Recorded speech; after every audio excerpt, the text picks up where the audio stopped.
But hey, listen, Kick Community Awards. What's going on with it? Because it's doing some stuff, right? I mean, it's done for now. I've definitely been on a cloud nine kind of moment, just resting on my laurels, resting on the community's laurels rather.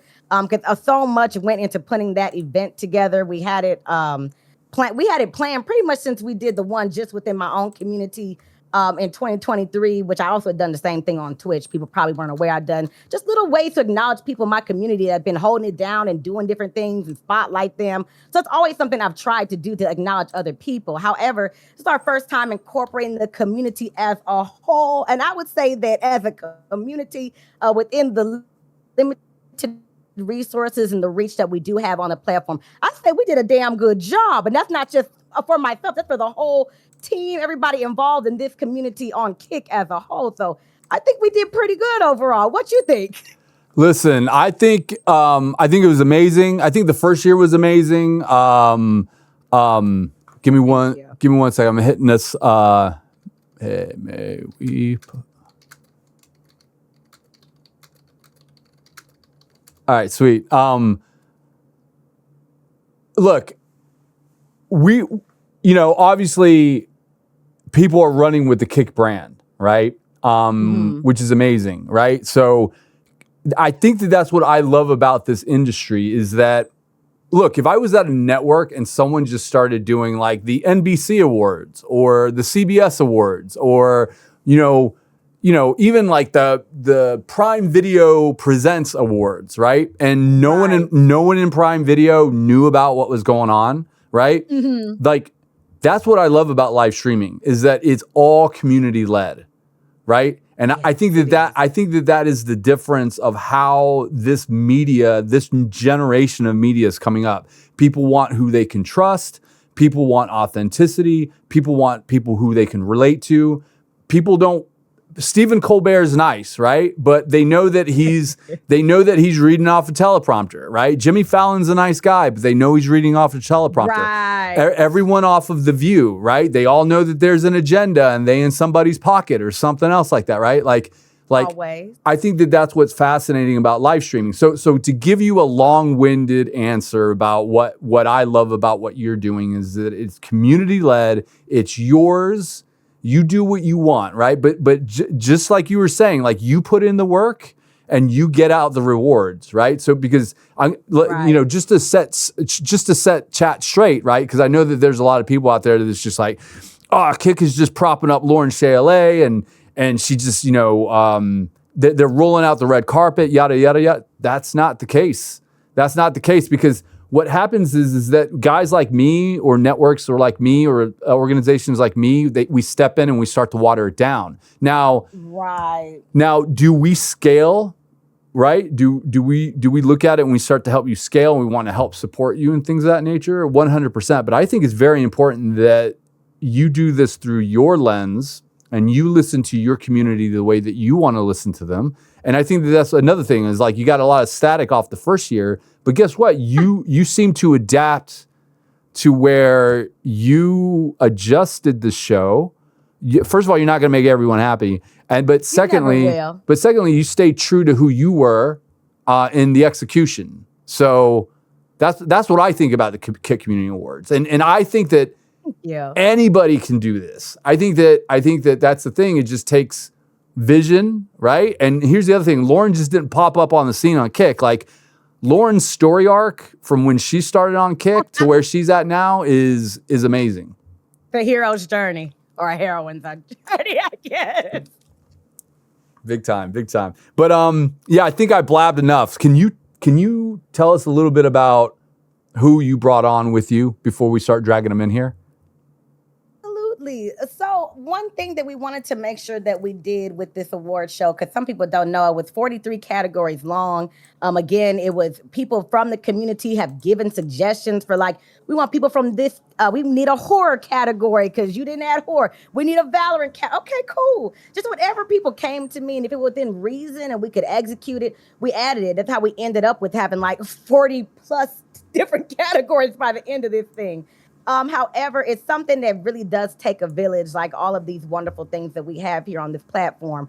We have to work together. We have to have people that are on your team. So I wanted to make sure that we formed just we really had a pretty extensive team of people who presented, people who got to give a big flowers to Dr. Beast Mode, who designed the award for the show. Got to give a shout out to Retronics, who did a lot of our clips for the nominees and so on and so forth, and put a lot of time and effort into this. But I had to make sure that we included people like Ayo Fuzz and Sugar Bears Club, who were in the trenches with me, going behind the scenes, trying to make sure that we got everything. Oh my God, just mind you, we had like 7,000 something votes and nominations and all these things, and we had people spamming. It was some crazy stuff. So we had to go through. It took hours. It took a couple of days, really, to sift through all these different duplicate votes and spam and just a whole lot of bullshit, all by using email processors and all this stuff. So I have to make sure I give them their flowers. They also presented awards during the show, so I got to make sure that we show them some huge love. And we also included some of the people who there was a long list of people who won in different categories. Again, if you didn't receive an award this year, didn't get enough votes this time, you're all still absolutely phenomenal creators. If you didn't get nominated at all, it doesn't take away from how amazing that people are. It's just good to see people come together in general on this. So we have a few different winners in some different categories. Some that might have won multiple awards, some that won awards within the Community on the Rise category. That's that under 30 CCV type of community that's still growing and developing, branching out. And then we had some different niche categories like podcasting, and we also had niche creator. We had a pools category. We had all types of things. So we want to represent as many people as we could across the board, and that is why a lot of these guests that will be joining us today were selected to be a part of this process. Hell yeah. Let's just start dragging people in now. I'll just drag them in, and then we'll get the conversation started. So I got Fuzz coming in. I got Good Vibes Greg coming in. I got Lazy Panda coming in. I got Sugar Bears Club coming in. I got Sweet Cakes 212 coming in. Hell yeah. Yo. Yo. Audio check's good, my man. Looking good. Hello. Yo. Yo, how we doing? Good. Hell yeah. All right, and we got we'll wait for the other two to pop on, but I think Lazy Panda's coming in from Scotland, and then I think Sugar Bears her cameras should be firing up. What's up? Good to see y'all. So Lauren, this is your crew. Yes. So ultimately, I want to make sure that I say thank you guys for even coming to be a part of this. I know there was a lot of different people that were involved in this process, but we wanted to make sure, especially one of the big feedbacks that we get a lot of times as partners and as just people in general on who've been on Kick Talks is, oh my God, it's always partners. Oh my God, it's always someone with a check mark. And everybody has something to say about that. And I myself have had things to say about that where I'm like, well, I already did. Go ahead, Sweet. Go ahead. No. Oh, okay. She's checking. Yeah. It's a team effort, y'all. But I feel like the affiliates are truly the heart of the platform. So we do want to give the opportunity to other people. I've talked about this during my first discussion with you and Eddie when I came on Kick Talks back in August, that I feel like there should be an affiliates only episode, or it should be affiliate verified partner, whatever the case, even just viewers, if you could, to get everybody's different feedback on the platform. And that way you can incorporate it and get all people's perspectives to increase the growth of the platform and the functionality of it as a whole. So that's the goal. So I'm glad. And I know some people are going to be like, oh, well, why wasn't I and why wasn't this? Well, there's hopefully going to be a lot of other opportunities. And this is a stepping stone to get more people who are affiliated and verified in this space, or even non-streamers in this space as well. So I think this is an awesome first step. So thank you guys for joining us today. Yeah, thank you. Thank you. For having us. Thank you for having us. Oh, yeah. How about we just have you guys go around, just tell chat a little bit about who you guys are. Just real quick to comment on Lauren's stuff. Yeah, look, Kick Talk, TikTok's always evolving, right? Always evolving, even to the point where we're kind of like, all right, do we do interviews more like this that are roundtable, or do we do interviews that are more one-on-one, or do we bring on 3 people and do one-on-one interviews, right? So we are still messing with the format like crazy. We also will do a 2-hour episode, we'll do a 4-hour episode, we'll do a 5-hour episode. However, we do at the, look, we've had everyone from Sneeko on to Steamy Streamers, right? And I think Steamy was unverified at the time. We've had, Kick Tournament Network, as fast as we'll have on, Tips Out, the CEO of OTK. We'll have Aurora Phoenix on, who is a VTuber, as fast as we'll have Aiden Ross on, right? So, yes, is it tough to get to everybody? 100%. But what I want to make it known is that we're out there and we're trying, and episodes like this need to keep happening, right? Just like episodes like when we brought on Aiden, Sneeko, Neon, Ice, and Abs, like that those episodes need to happen also. But what you're never gonna have here, guys, is you're never gonna have a PR manager meet with you guys first and say that you need to present yourself as X, Y, and Z. Or you're never going to have a PR manager sit there and give you a list of talking points so that we can push a narrative. All right. What everyone gets is that you're getting the same treatment that Aiden got, and you're getting the same treatment that Steamy Streamers got. And what we really want to have happen is you guys just to come on and speak your mind so that you represent the area that you're coming from, right? Your community, the community you're coming from. So I think Lauren can speak to this. We did the same thing with the phase program, right? Mm-hmm. So like the first class had people that had 10 CCV all the way up to 1,500 CCV, and they came from all different categories. But what was important about that is that we heard from everybody. So this is why Kick Talk exists, and we just got to get better every week. To Lauren's point, but let's kick it off with let's kick it off with Sugar Bears, right? As a whole. Yeah. In introducing each other, right? I had the pleasure of meeting Sugar Bears at a DreamHack. And it was awesome to meet her. And then also she's got great fashion sense. So let's kick it over to her real quick. I am Sugar Bears Club, aka Sugar. A lot of people call me Sugar for short, which is no problem. I am all about doing what you love. Remember, you are somebody. Remembering you are somebody's smile, because even in people in your bad days, if you make somebody smile, it might brighten your day. And as far as stream goes, I'm all over the place on streams. I'm a variety streamer. I talk a lot of crap. I play a lot of sports games. Well, mainly right now I only play 2K, but I did dabble in all the other sports games.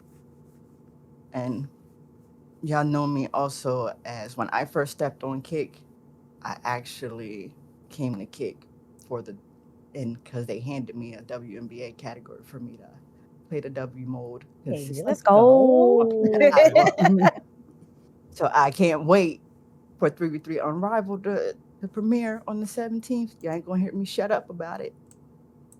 So tell me a little bit. Tell me a little bit more about that. So when you first came on, who gave you the WNBA category? How did that work out? Like, did you just reach out to staff? Did staff come into your chat? What was the story behind that? I reached out to staff because on the purple side of things, we only could stay in the regular male NBA 2K category. They wouldn't give up with all the emails and everything. They would not give a separation to the W mode. So thanks to Lauren, Fuzz, they was like, well, why don't you write an email to see if you can get this category? And lo and behold, I wrote an email thanks to my nice AI generator when it comes to texting and writing emails. 24 hours later, got an email back, and we have the WNBA category. Hell yeah. fell off of it a little bit because I started getting a little bit upset that people started coming in telling me I'm in the wrong category and everything because the category has not been updated. So Cool. Well, we're working on that. You've been on Getting Kick it for a up. while, you and OG. So thanks so much for coming on the show. Big time. Appreciate it. Yeah. But let me kick it over to Greg. Good vibes, Greg. He's got that energy drink going because it's early. Yeah, I'm still waking up. Yeah, you guys can call me Greg. Good Vibes Greg. Actually formerly known as Good Vibes Official on Twitch. Been streaming, getting close to 4 years, and I moved my community from Twitch. We were a RuneScape community, old school RuneScape, and I know Eddie is an old school RuneScaper as well. So I kind of thought that was interesting, kind of coincidences, right? But yeah, no, I just been streaming on Kick. I mean, respectfully, I know on Twitch they gave me a platform, but I did the math. I was on an apartment myself. They took like 14K away from me. Oh. So when I saw Kick, I was like, why not go here, guys? And I know there's been struggles here and there, right? But I even asked my community last night. I was like, you guys still like it here, right? And they're like, yeah, no, it's good. So yeah. Hell yeah. Fuzz, jump in, man. What's up, guys? My name is AO Fuzz, content creator here over on Kick. I moved from Twitch because they were holding my money hostage. So I moved over, told my community, said, let's go try this Kick thing and see what it's about.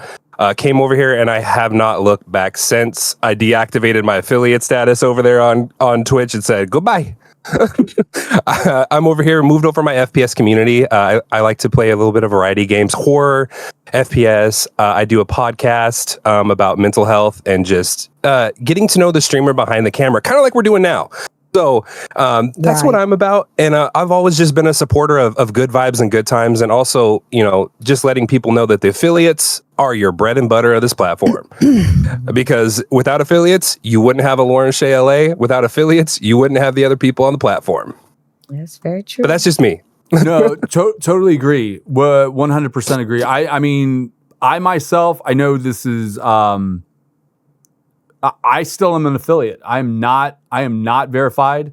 The tough part for me is getting in the hours. And I know that's an eye roll because I'm staff, right? But I think it's important because like you guys have 9 to 5s. You guys might have families. You might have families on the way. You might be getting married. You guys have a lot of stuff going on in life. And the point that why I'm saying all that is that it is tough in life to get in front of a keyboard and camera and start producing your own content on your own, right? When you're doing it all on your own, and then you have to put everything aside. You have to put aside like the argument you had with your spouse, or a bill that came in, or you're late on some sort of thing, or you got something due, or life's just hitting you like crazy, and then you come in here and you got to put on a good face and you have to show out. And it's even more demoralizing when you're grinding towards metrics and you just feel like you can't get there, right? So I totally hear everything that you're saying behind what you're saying, and we think about that, every day. So from one podcast to another, I'm going to kick it off to Lazy Panda to intro herself, and then we'll round it out with Sweet Cakes. Hi, I'm Panda. So I've been on Kick for just over a year and a half. I started off as a variety streamer and kind of moved into horror, being my focus at the beginning of last year. And then around about April last year, I started up Kick Conversations, which is a weekly podcast where I feature a different Kick streamer and we showcase them. We talk about Kick as a platform, the goods, the bads. We talk about streaming in general, and we keep it really conversational, hence the name. I was lucky enough to win Podcaster of the Year at Lauren's lovely awards. And yeah, that's me. Okay, ready? Okay. So my name is Sweet Cakes. You guys can call me Sweet, but I was over on Twitch first. I was very, very small, But I mean, we lose friends, we gain friends. I didn't really grow on Twitch. So I did the switch to go full Kick. Obviously, not everybody is a fan of Kick. I was like, you know what? You guys don't have to follow me, but I'm going to do this. And we're going to pretty much rebrand. And here I am now. I stream variety. I'm a horror streamer. I do just chatting. I dance with Bobo. I'm pretty sure everybody knows Bobo. You know, he has the boobies, okay? But we do a lot of, I just have fun with it, to be honest. But that's it. I mean, just have fun with it. That's me in a nutshell. Literally, me in a nutshell. But it was nice to be on there. Yeah. Oh yeah. So, Lauren, tell us a little bit about Kick Community Awards, what these guys mean to the Kick Community Awards, and why they get on your radar, right? And why you think people, you know, whether they're staff or they won an award, like, you know, why do you think people started voting for them, right? And 7,000 votes coming in, and people, you know, the community responding. So, tell us what these guys mean to the Kick community as a whole. Sure thing. So, in my opinion, it's kind of like it circles back to what Fuzz says. The affiliates are the heart of the community. They make up the majority of the people who stream here. I'm not sure if there's more streamers or viewers in this platform world. I feel like there's got to be more viewers than streamers. However, it's mostly affiliates. And then we also have our verified level streamers, and you have partners, KCIP, all that kind of different stuff, right? So I feel like the award show as a whole, we tried to make sure that we had categories that would intentionally incorporate all types of people. So there are categories like the KCIP Creator of the Year or the Verified Streamer of the Year. And there's also a category, for example, like my girl Sweet Cakes was the winner in this category for Community on the Rise. That was one curated for people that are currently doing under 30 CCV on an average, to try to make sure that we highlight people, and it's only for affiliates, to highlight those people that sometimes might not always be on the front page, or might not always feel like, sometimes you feel overlooked. Even there have been times myself in certain situations when I've felt overlooked, or it's like, dang, I'm doing all this and that, and they ain't showing us. But you can't get caught up in that. You have to be in love with what you're doing as fun before anything else. I feel like people get caught up in numbers and all these different things, and I gotta get KCIP because I gotta make them, all that kind of stuff. So it's supposed to just reflect somebody who is on the rise, who is having fun where they're at, and also looking to grow and continue to develop. So I believe a lot of the people like Sweets, and also Triggs was another person who got like the Rising Star Award, someone who's standing out. He is a verified streamer. I didn't know who the hell he was, honestly, until I got to start facilitating this show. And I think that's another bit of feedback that I got was, oh, it's just people that you like. I'm like, I don't know these people. And like a lot of these people I genuinely did not know, but I got the opportunity to discover them by doing this. Somebody named Conquer Stoned in my own chat. I had no idea who he was. He's from Brazil. He's become one of my favorite people just because I've got to interact with him through this. So it's a great way not only for us to come together, celebrate each other's achievements, but to connect with other streamers that we might not be familiar with. So I definitely think that people caught on to this, the ones that wanted to, the people whose community, just cared enough to participate.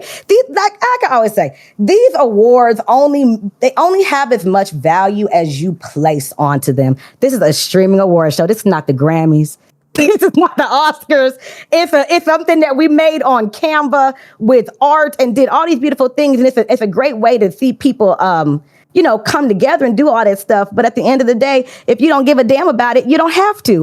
There was some feedback we got like, well, why didn't Aiden Ross win this? And because Aiden Ross community didn't vote, but they didn't vote. They didn't care to vote. So-and-so's community, they didn't care to vote her. Some of them spam voted and cheated. We had to get rid of all their cheats, and they still won with the votes that they did have. You know what? It's all what you put into it. So I love seeing Lazy Panda clearly has a community around her that sees what she's doing with and there were some awesome podcasters like Sin X was also in that category and Bullfuzz Q. They're amazing people. But Lazy Panda her community came out and had the most votes. What can you say? Because if we don't go by numerical, genuine votes, then it's, Lauren is just picking who she wants.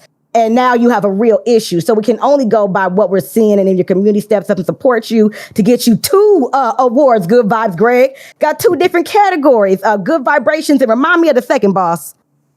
Jack of all trades. Jack of all trades. That's a variety streamer who's doing a lot of different things. So I feel like there was something for damn near anybody. We had slots category, we had a pools category, we had gaming community of the year, IRL of the year. I mean, it was so many different categories. So the people that community showed up, supported them, all that beautiful stuff. Shout out to you guys. Shout out to the community around you. This event was framed as Kick Community Awards, not Kick Streamer Awards, because it was supposed to also reflect the people who are in your personal community who make this platform what it is. Because without people coming to support us, we just streaming to ourselves. And I guess you could just have the camera off at that point.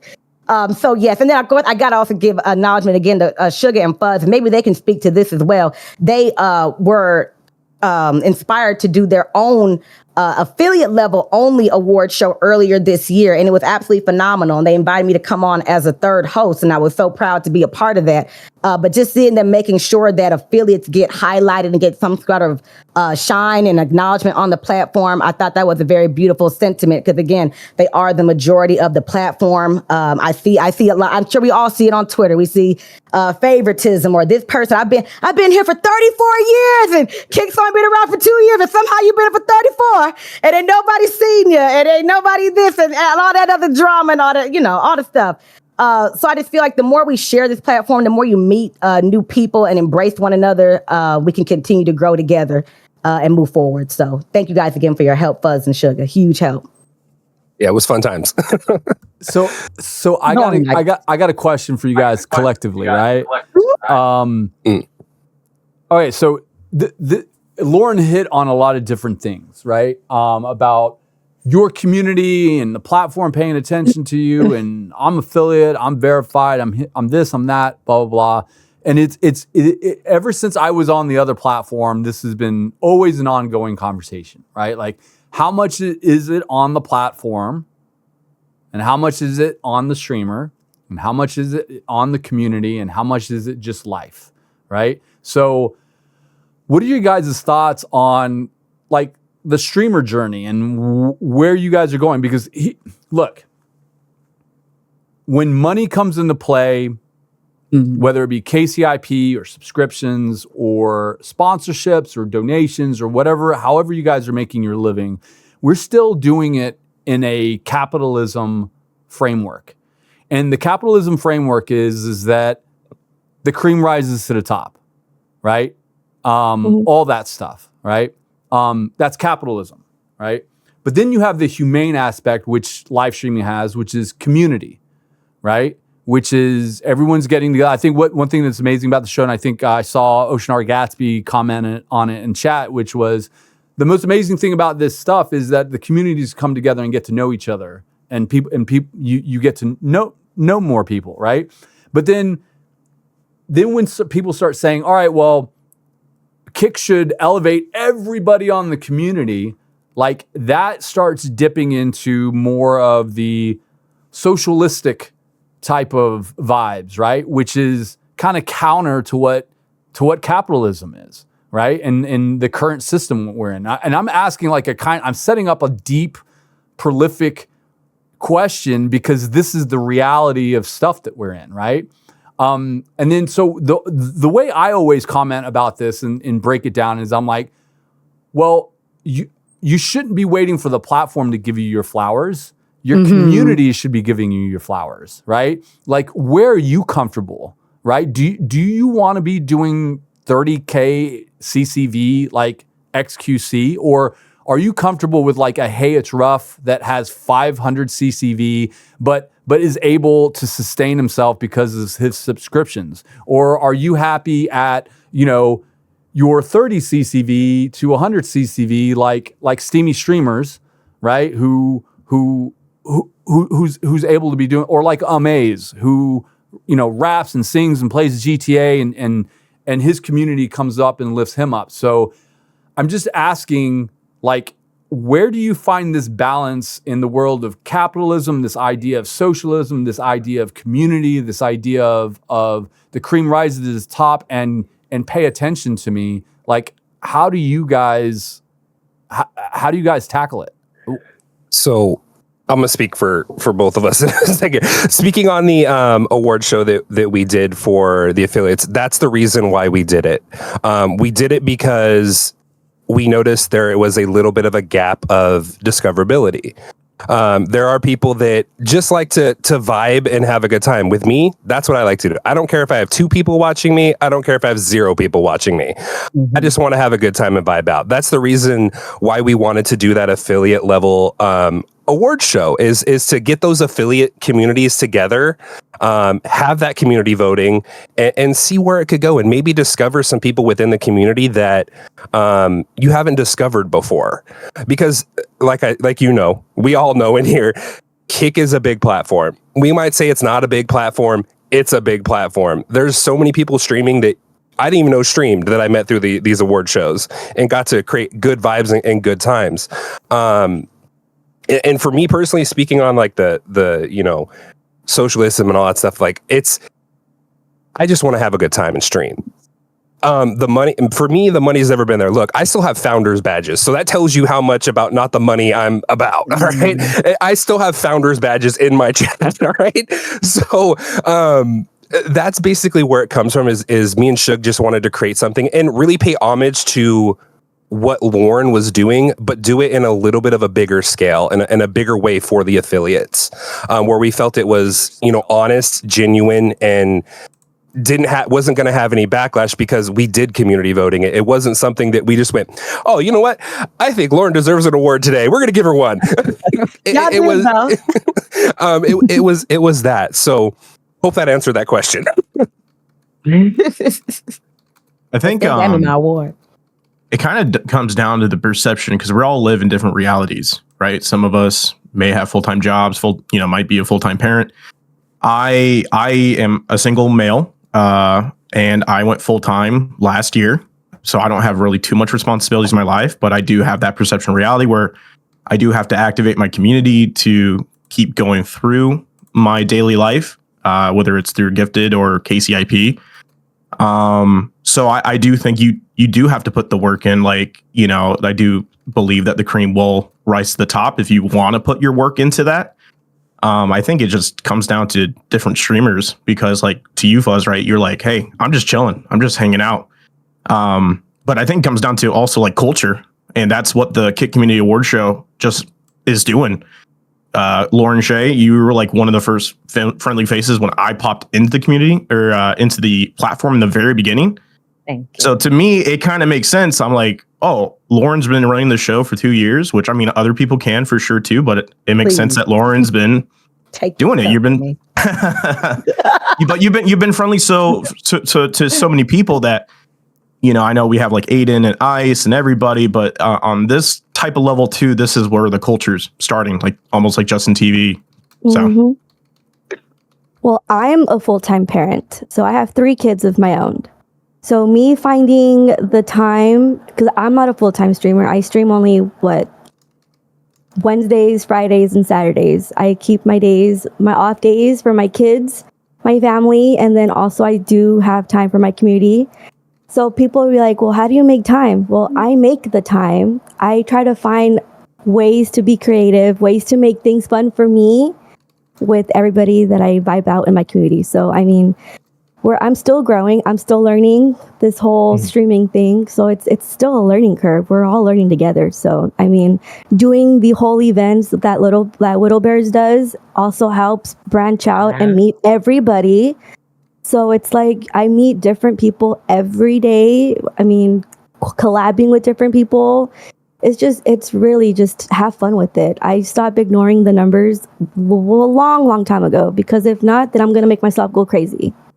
Because, like, come on, it would be nice to get verified, but my day will come. So it's just, we're just going to have fun and just do what I want to do. That's it. Yeah. If you don't mind me asking, how long have you been streaming? Well, see, I streamed on Twitch for a year, and then so pretty much 3 years almost already. So I've been strictly on Kick now for a year, almost going to be 2 years already. Yep. I lost many friends because of the Switch, but are they really friends? Probably not. So, and I made new ones on the way here. So I'm happy. It's a little competitive too. Hell yeah, it is competitive. I think it's kind of hard to make friends because everyone's so worried about their revenue as well. Just it's like, why her? Why not me? Is what I got the whole entire time I was on Twitch. I got on that. Here, it's like we all can grow together. Like, why not do it together? Yeah. It's everybody. Like, that's the goal. And I feel like because it's not overly saturated, where I feel like there are so many people doing so many similar things over on Twitch. Just not a bash Twitch day. You know, I've made peace with my Twitch anti-Twitch. That's how Santa Maria. But yes, I agree with you. Mm-hmm. It was more cliquish experience at first. Mm-hmm. And just how Santa Maria said, we have to adapt and. I'm a COD player, okay? That's where I started. I started off on a PlayStation, a PS4, all right, on Twitch. And I did marbles on stream, and then I did COD, and I was like, you know what? Let me just do just chatting and do what and look at it. We just have fun, to be honest. Like, I do freaking, where's my grandpa mask at? I met Santa Maria at DreamHack with my grandpa mask on. So it's like I put my own personality in my streams, and that's why I love it. I mean, I'm like this on stream, off stream. That I have not changed.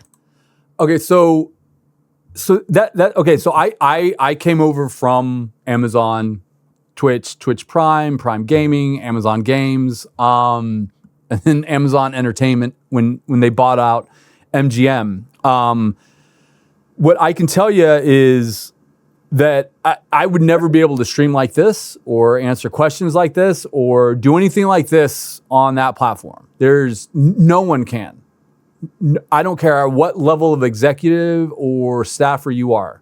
You ain't doing it like this. Guaranteed. All right? My question to you guys is, so that we can learn here at Kick, what is your interaction with other platform staff versus Kick staff? Like, what are other platform staff doing better, and what can Kick staff do to improve? And not necessarily how are we doing things better, but how are they doing things better so that we can adapt? Like, when you talk with someone at TikTok, or when you talk with someone at Twitch, or when you talk with someone at Facebook, or when you talk with someone at even like a place like Live Space that had just started up, right? Rest in peace. Right? Like or Party too. Isn't there another one? There's I don't know. There's a ton of them. So many. There's oh my god. There's D Live. There's Africa TV. There's Rumble. There's Rumble. So Africa. Yeah. No, I'm on the wrong Africa. platform. Yeah. So what are I'm in the wrong place. What are they doing right that we need to adapt? Like, what's your experience with other staff members on other platforms versus? I don't even think I experienced a staff member on Twitch, like, at all. That's my answer. I don't even think I've still with anybody on Twitch. Like, I've experienced a Kick staff on it was great, but Twitch, there's no. So I'm gonna say this right now. Shout out to Bob Kick, because he's came in and said hello. I think on this platform, staff is there. If you need something, it's less than a 30-minute response time. On other platforms, they should really take note, to be honest with you, because whenever you need something, and I don't know for any of the streamers that are in here, and they could pop off and say it too. Whenever we've had an issue or something's gone wrong with our stream or something's going on, staff is there with the They're instant always live. listening. Yeah, with a live chat or even with sending an email and it gets responded right away. I don't think there's nothing you need to change. Just keep having that authenticity to like be there for the streamers, especially our affiliates new to the platform. They have a lot of questions. There's sometimes we feel a little bit, like nervous about going up and let's say if, just Lauren, for instance, hey, Lauren, how do you set up OBS? They're afraid to do that, where they can reach out and have the resources right on the website to be able to do that. So I wouldn't change it. Go ahead. Sorry. No, they'll change your categories for you too. Like if you're not even in the right category, they'll do that shit. They don't do that shit on Twitch. It would be great. It's like, oh, you're on just chat. Oh, well, I didn't know. I don't have the experience with staff on Twitch, but I've spoken to many creators on Conversations who have, and it's one of the things that gets brought up a lot is that on Twitch and any other platform that people have streamed on, like you can never speak to a real person or get any kind of real support. And that was a big positive when they moved over to Kick. It's spoken about almost every week. Yeah, it's like a 3-month response time over on the Twitch. Kick, it's 33 minutes. Yeah. Yeah. Even their big time creators I see keep getting banned, through articles, like 7-day bans, 3 days bans. And they went on, the Twitch was on holiday and this guy couldn't get his ban lifted, even though it was not in his fault. I mean, that speaks levels, right? Versus where I'm here, I need something. I just message, let's put a support ticket in and boom, 10 minutes, 15 minutes. Mm-hmm. Yeah, no matter even whether it's a new category to be added, I've had them come in and help with some particularly vile trolls, whether you're being modded, whatever it might be, they're there. Even if you just want to say hi, they're so good. They're there. Yeah. Good. That makes me really happy to hear. We did put a big emphasis on, I think when I first came in, I was just like, I didn't like the fact that I had to go in as somebody else and talk with them. Very early on Kick, because I didn't know the lay of the land, I didn't know the space, I didn't know what we wanted to do because I'd never done it. I went in very early on with the alt account and talked with people, right? Oh, Very early on. And I started realizing, I'm like, we need to just be able to talk with these guys. This is all intel that we need to just be able to go in and say, what can we do better? How's your day going? What can we do? And look, Eddie was all for it. Eddie was like, look, as long as we keep politics and religion out of it, like, let's do it, right? And like, I think that helped us scale like crazy, was going into other people's chat with a Kick staff badge and just saying, how's your day going? What can we do better? What we need to get better at is the product. And everyone knows that, right? Everyone knows that we need channel points and API and kicks and all the like, and all that is coming. But one thing we do know is that, all right, while that is happening, we can step up our game on customer service. We can step up our game on accessibility. We can step up our game on being transparent. So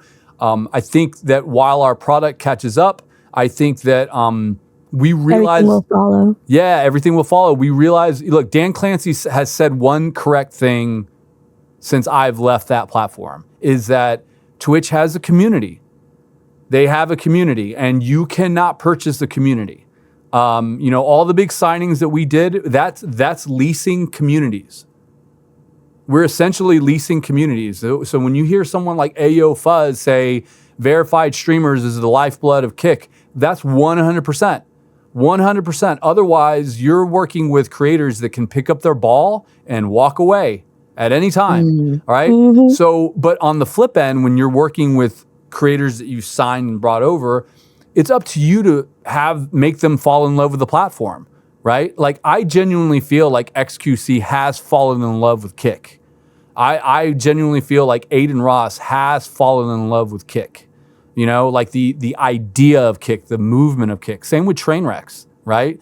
But however, we are also looking for homegrown talent, to come up and come through the ranks. So, but listen, that was my one question to you guys about, like, how do you guys balance like the the socialism aspect of Kick versus like the capitalistic aspect of rising to the top. But would love to take questions from you guys, or just dump any hot topics that you guys have into this roundtable, because that's what we're here for, is to get some clips out of this, and to educate some folks. Can I quickly answer the one that you asked before? Yeah, I go for it. Get a chance to answer it. Yeah. I think I come from quite a unique spot when it comes to the money, the balance and the money and the community side of things, because I do stream full time, and I streamed full time from the beginning, but it was because I had to give up my career because of health conditions, and I had to find something where I was self-employed and it was flexible around my health. And I tried a few different things, and this was the one that stuck for me. I was streaming as a hobby on Twitch with my best friend, doing a duo stream before, so I knew a little bit about it. So I stream full time, but I'm not like other people who wait until they're making good money before they start streaming full time. I started streaming full time making nothing. So my whole content creation life revolves around putting the work into all the different platforms, not just Kick. I spend a lot of time working on TikTok and YouTube, and anywhere where there's a monetization possibility. Kick is home for me. Everybody knows that. I love it here, and obviously KCIP is another goal for me, and Verified that would help with that. But it does put you in a difficult spot. Sometimes I struggle to balance where I put my time and energy. I'm working towards it. So yeah, that's where I'm at. Real quick to follow up on that, because I hear a lot. Look, I appreciate everyone who's like, I'm full-time Kick. I appreciate that. And here's the other thing. Like, there was a time when I left the other platform where I felt a little burned, right? I felt a little like, damn, like, how did I last there for so long, right? And what was I doing over there? Like, I don't ever want to look back on that ever, right? But I think what you have to realize is that we're in a very different time. There's no better time to be a streamer. You have so many different options, guys. You have so many different options. You have so many different ways to earn a revenue stream, right? Whether it's a TikTok revenue stream, a YouTube Shorts revenue stream, just simply posting images to Instagram revenue stream, and that's tough to do, right? Like to download your VOD and start making short form content, long form content, to start to do like little graphics, to do all the work to make just to even make a thumbnail, right? To make a catchy thumbnail, to think of a catchy headline, to drop on this thumbnail, the whole 9 yards. That is work, right? So like my point in saying all this, and what your comment was about, am I on TikTok, am I on Instagram, what do I do? You have, like, if you're streaming for 6 hours a day, you have to stream for only 3, and the other 3 you have to produce your content. All right, it's like anybody can be a streamer, pretty much, but you have to put in the work. You got to put in the work. Yeah. But here's my point. Here's my point about the money and the revenue streams, is that our aim is that Kick is the best place to make your revenue splits. Let's say I'm not on KCIP. All right. Yeah. But while you're on TikTok, or while you're on Twitch, or while you're on YouTube, be honest with your community. Like, I'm simulcasting right now, but please come to my Kick where I get 95%. All right. Mm-hmm. All right. Keep simulcasting, keep grinding, but just realize that revenue stream is bigger on Kick, right? While you're pulling in your audience elsewhere. And then as you grow your community, then you start to adapt where you're moving your chess pieces. Same thing with TikTok, right? Like, same thing with X. Like, if you clip and you post to X and you get a small revenue stream off of that, right? And then when you get into KCIP, it's the same game, right? Where you're like, I got to up my metrics, right? But communicating across the board on all the platforms that you use is important. Now, getting back to like feeling one way or another about another platform, you have to start looking at them as a tool, right? Mm-hmm. You have to, in my opinion, gosh, I don't want to fire up my Twitch account. I cannot stand those people. They freaking let a good one go and F those people, right? But here's the deal. You might have a pool of people and pull over like 2 or 3 people a week to your Kick channel where they're like, oh shit, I forgot about Good Vibes Greg. Where he been? right? And you're like, I'm here, but I'm cooking over here, guys. Come on over, right? And just every now and then, just pop in, say hey, pop in, say hey, right? And that goes for all of your social media handles because they can all turn into a revenue stream. But Kick is what's going to differentiate Kick, in my opinion, is community, staff service, all that stuff. But I think it's the revenue splits, the way that we do the revenue splits and the way you work up into earning your way up into like making Kick your exclusive platform. But in the meantime, use all the revenue streams to your benefit, if that makes sense. Yeah. So when I multi-stream, when I live stream to TikTok and to YouTube, well, that the live streaming side of it from me is all about funneling people over to Kick, and the TikTok side of that's gone really, really well for me. A good chunk of my community now have come from TikTok, and they've also they downloaded Kick through my TikTok, and I see them in other people's communities, modding for other people, and I love that aspect of it. It's the posting content on those platforms that I do to move. And one more comment around what you just said about TikTok.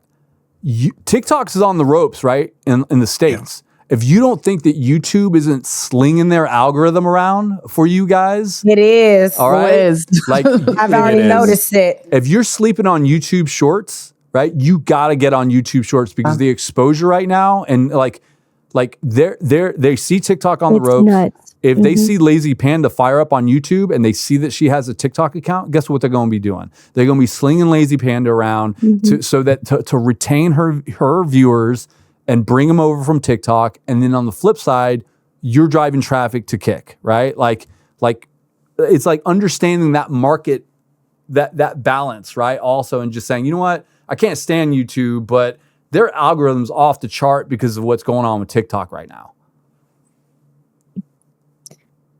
At myself. Yeah. So no kidding.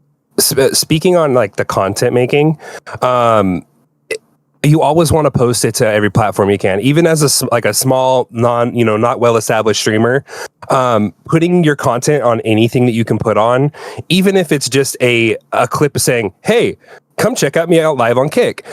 It's going to help you out in the long run. I've kind of fallen off on that. Haven't, teach what I don't preach. You know what I mean? Yeah, I've fallen off on posts of that stuff, but anything you can really post on does help. And not calling out Lauren or anything, anything but is content. Is how I say it. She needs to start posting her stuff. Yes. Anything and everything is content. Even like the simplest clips you have, post it. Post it. 100%. You don't have to be gaming posting. Just post anything that your community and it'll just reach out, just show who you are as a person, and they can see like it just post anything. Really, I think that's important what you just said though, because I think that a lot of people hold back on putting themselves out there, right? Because they feel awkward about it, or they're like, this is cringe.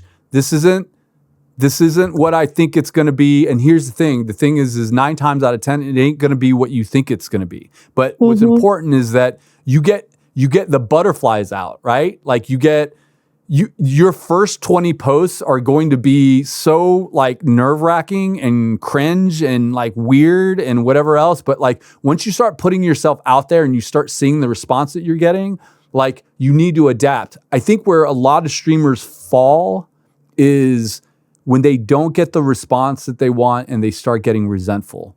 And they start getting angry. I used to be like that. They start getting really resentful, and they're like, wait, I think this is brilliant. I think this is the best thing since sliced bread. And it's like, it is, but you got to just listen to the comments, no matter how hard they are to take or how many people you think are trolling you. And you just have to be self-reflective, and you just have to keep putting yourself out there and adapting. But do not fall into resentful land, because then you start getting people who are calling each other out. Well, why is this person doing it and I can't get away with it? And then this and that. And then you start calling out the platform. You start calling out like favoritism, and it's the algorithm, and you don't want to push me, and you have a conspiracy thing against me. And all of a sudden you're a 20 viewer CCV person who thinks that TikTok is putting all their staff might against you.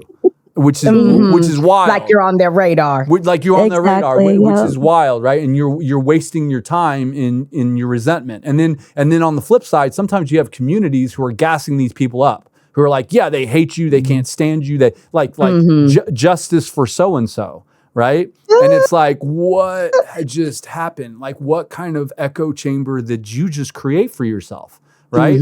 So I think that's the important part is when you're creating content out there and it's not hitting the way that you want, that you got to prevent yourself from going into resentment mode. That's how I was. I used to hold back a lot. Like I was like, maybe if I show myself too much, they'll be like, maybe she's too hyper for us. I was like, you know what? Fuck it. I'm just gonna show who I am, and Right. if they don't like it, they can just unfollow and leave. Like, go find someone else. And there's But a way to this go is me. about it, sweets, as well. That's not, and it's not to say you have to speak in a certain way. And I get freedom of speech and all that other stuff. And freedom of speech does come with consequences depending on what you say, or it does come with reactions. However, there is a way to self-advocate for yourself, for the platform, in a way that is solution-focused, offers suggestion, and is not just a straight-up bash session. Or one of the things that I can't stand is often we pull other people's information where it's like, oh, well, this person's doing this, and why don't I have this? And it's like, well, why instead of worrying about what the fuck somebody else is doing, why don't we just worry about what you're doing and trying to promote that? Like, who cares what other people have going on? Unless it's, something that's putting the actual community in danger, or somebody's being insane or something like that. It's only so much that you can control. So I get people want to have I want to out people, and I want to be I call them witch hunters or whatever you want to be. And I get it. But eventually you run out of content like that as well. When you put all the witches to the flame and everybody's on fire and everybody's still enjoying that community and having a good time with them, what do you have left? So I really do think that as a whole, yes, it's not to say that, especially a lot of partners, we're all sheep. Everybody had to suck dick to get to this position and all this good stuff. I'm sorry, I'm not that filtered and I'm not that couth with my words all the time. But there are a lot of great people in this space that really are grinding, really are have worked and put in time for the things that they do have. So to try to discredit those people just because you're having a personal vendetta or problem is crazy to me. And a lot of times we see people who had nothing to say as long as things were good with them personally, and they were happy and they were doing the numbers they wanted to do, and life was just their perfect bubble. They didn't have shit to say. But once things start to now veer left and not go your way, now you have a lot of things to say. And to me, that's not being community focused. It's not being community forward. That's being you forward. And one thing that we've always tried to do, and I think that my character can attest to this, just by even the people that are here alongside with me today, I feel like it's a testament on my characters, to the platforms, and to everybody else here, is that we are community focused and we do try to include other people. It has not always just been, oh, I want to come up and I want to do this. It's okay, I see me kind of grinding and doing things, but I can't do without other people. So how do we continue to build together and grow together? So even when I am good and my platform is good and my community is solid, when people come to me and they say, well, hey, why is so-and-so getting partner and they only got 12 CCV and all that, I'd be like, you know what? That might be something to address. Let's ask. Let's talk about. Let's have discussion. So I'm never content in my my own bubble. I'm always trying to listen to what people are saying and try to offer solutions. So I think we could all try to do that. Maybe. Yeah, all about education. I keep my expectations low so that I don't get disappointed. That's why I'm so happy in my life. Yep, same here. If you accept so much from everybody, you're gonna be disappointed the rest of your life. That's how I see it. There you go. Like, you start stream, if you have one person, think you have like 10 people in stream. Just talk. Don't just sit there quietly. Because I did that before. I talked to 5 people on my Twitch stream. Like, it sucks, but I'm like, what can I change to make it better is how I see it. So I was like, well, fuck, let me just show him I can do this. Let's put in the work and then it'll come after. So yeah, and it doesn't hurt to try something new. It never hurts to try something new, even if it's something you're uncomfortable with. Like, I'm going to do a pools and hot tub stream. Never done that before, but we're going to try it. It doesn't hurt. I will make sure that I wear my string bikini for Santa Maria. Wait a minute. But I think we saw Good Vibes Greg in a bikini. Stop. Night, right? All Is that right. what happened? Is that what happened? We've seen him in we that have a clip? cosplay, Do we have that a clip that Resident we play Evil something? cosplay. There. So funny enough, you know him as well. Some of you guys may know him. Eric617. He's actually in my living room right now, and he came over, wild. got to hang out, and we did a little sub goal, and I got pied in the face. So that was fun. But I did want to go. Did you? Oh, great. Okay. Did I go? Oh, so go back to the previous though, and it's kind of ironic that Kick made me a strong creator base because Kick doesn't have all these features yet. But going back to YouTube, right? Clips, going live, YouTube Shorts, making sure that people are popping your stream and creating that loyalty because that 95/5 split. But YouTube gives you your analytics too for any streamer in here. You kind of want to know your demographic. Is Kick gonna bring that to us in a dashboard? It's a must. It's a must. Yeah. It's an absolute must. The short answer is yes. When is that going to happen? I don't know. But what I can say is that we're cooking on it. It is definitely on the roadmap. It's something that look, it's a basic. How many unique fucking chatters do I have? It's a basic. It's a basic need, right? It's a matter of coding it. It's a matter of producing the product. It's a matter of laying it out and getting a proper UI around it.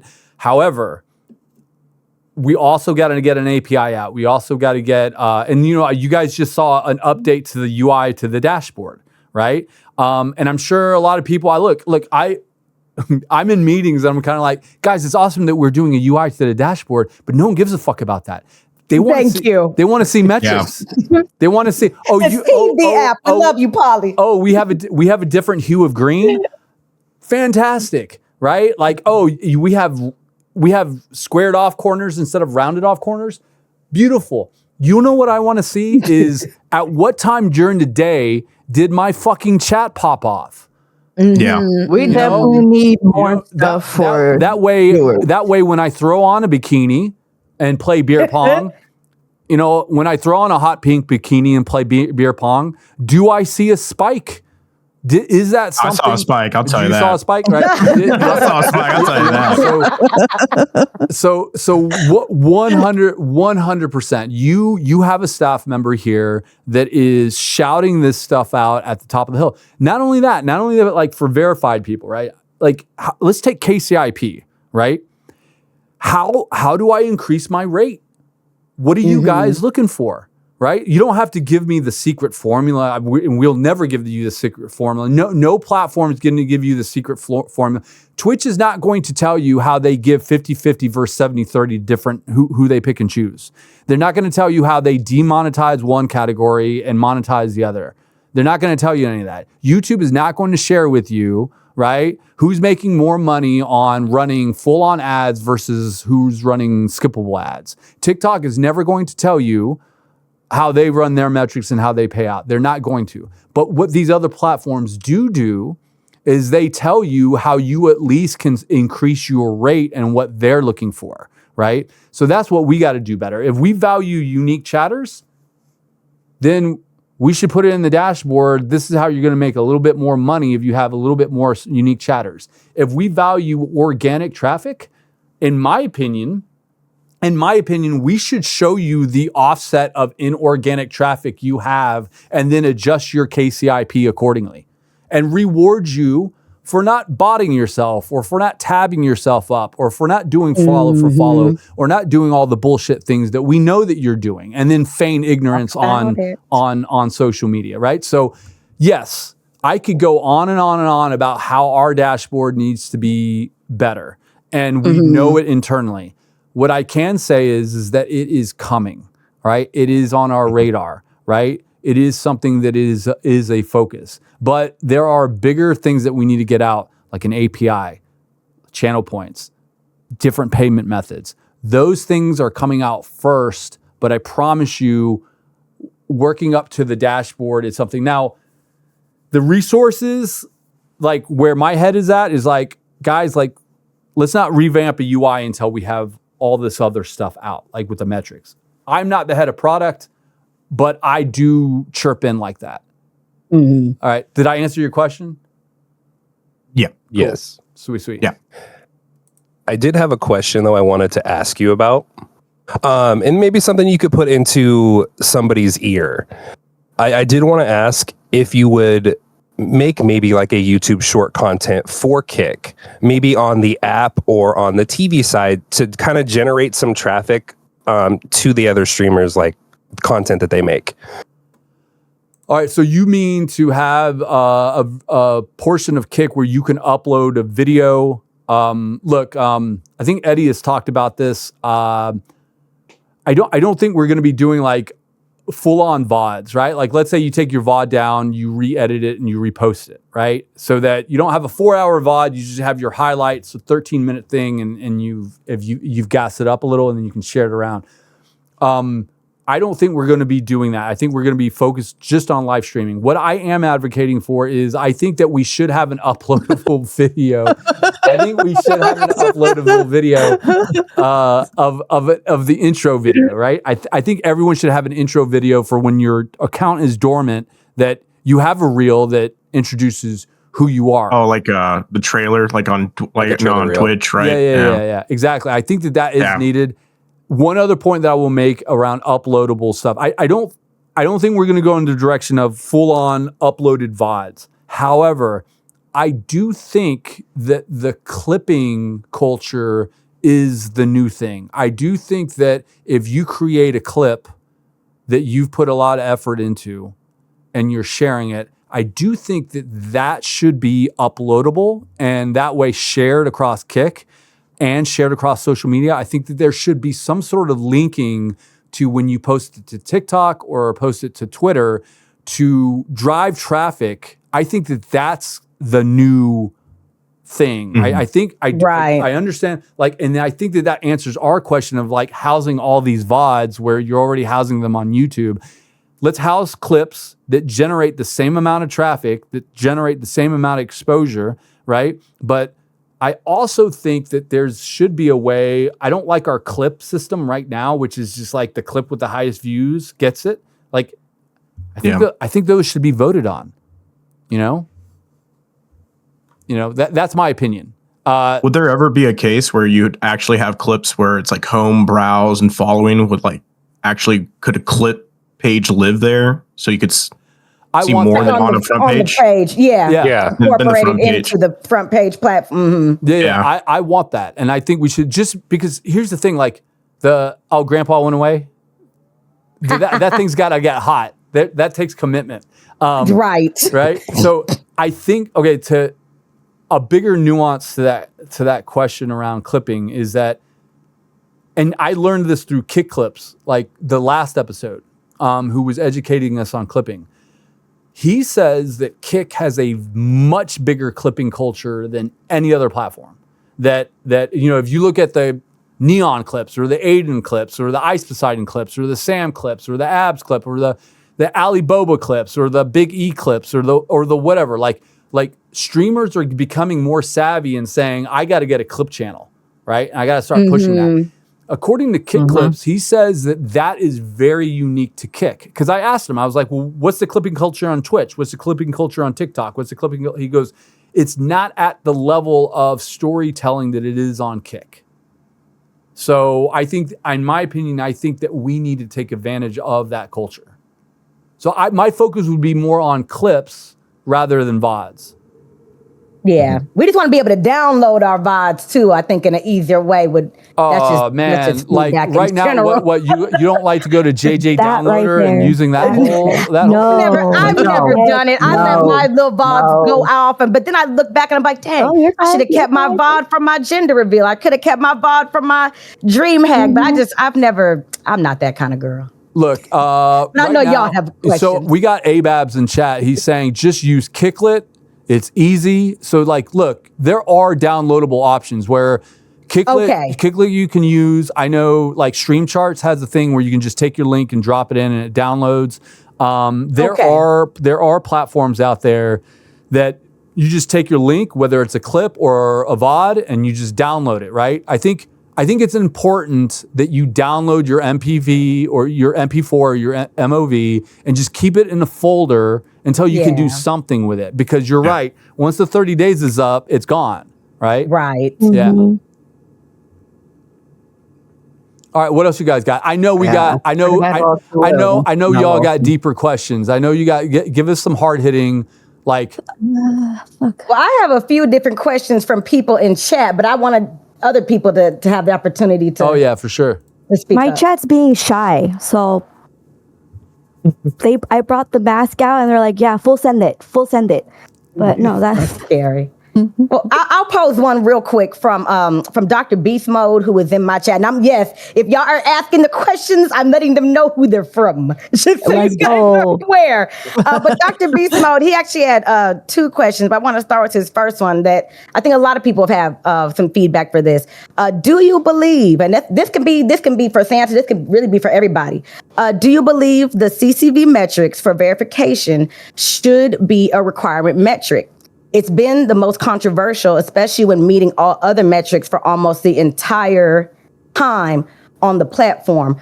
What are your thoughts overall? And I think this stems from people that do get verified, possibly without hitting that metric, or maybe haven't been holding on to that one as long. Because if we say, for example, I'm partially answering the question as well, just from my own perspective, but just if you having certain people that do have lower than the required CCV, still getting verified and possibly still getting KCIP, and it's inclusive and it represents different type of people. Because if it's somebody that's just good for the brand, or they're doing their big one, or whatever the case may be, and Kick want to have them, then Kick want to have them. But I guess how much weight are we going to give to that? Because that's always people are sometimes scared to even come out and say they got KCIP, because then people go dig through their metrics. Oh my God, she was only averaging 34 CCV. How dare they? But I'm doing 100, like whatever the case may be. So, what can we do to make it more fair across the board when it comes to the CCV metric and people getting verified? What do y'all think? So with that, are you guys still going to do with the hosting? Will it be implemented or not with the verification? That's one that I'm still in the fence about, because we get hosted a lot. So I don't know how that's going to play out on that one. All right, so this is what I can say, okay? Yes, eventually that's going to go away. That hosting is not going to affect, we're going to take hosting into account.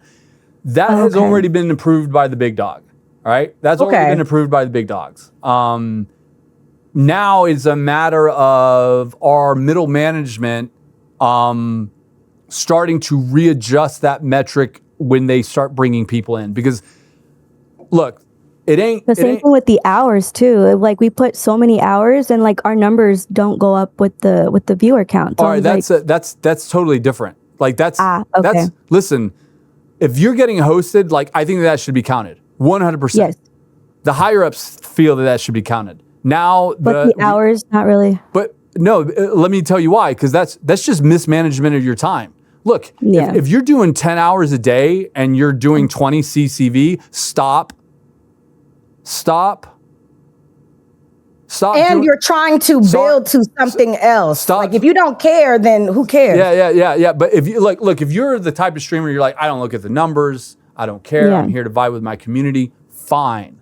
But if you're trying to grind to something, right? Because this is business. Now we're talking about business. And this is what my original comment, which was capitalism versus community. Okay, so now we're talking about community, where it's just I want to vibe. I don't care if I got 20 CCV, but fucking shit, why can't I get verification? Now we've crossed over into business. Now we've crossed over into capitalism. So there's a very different answer to this, all right?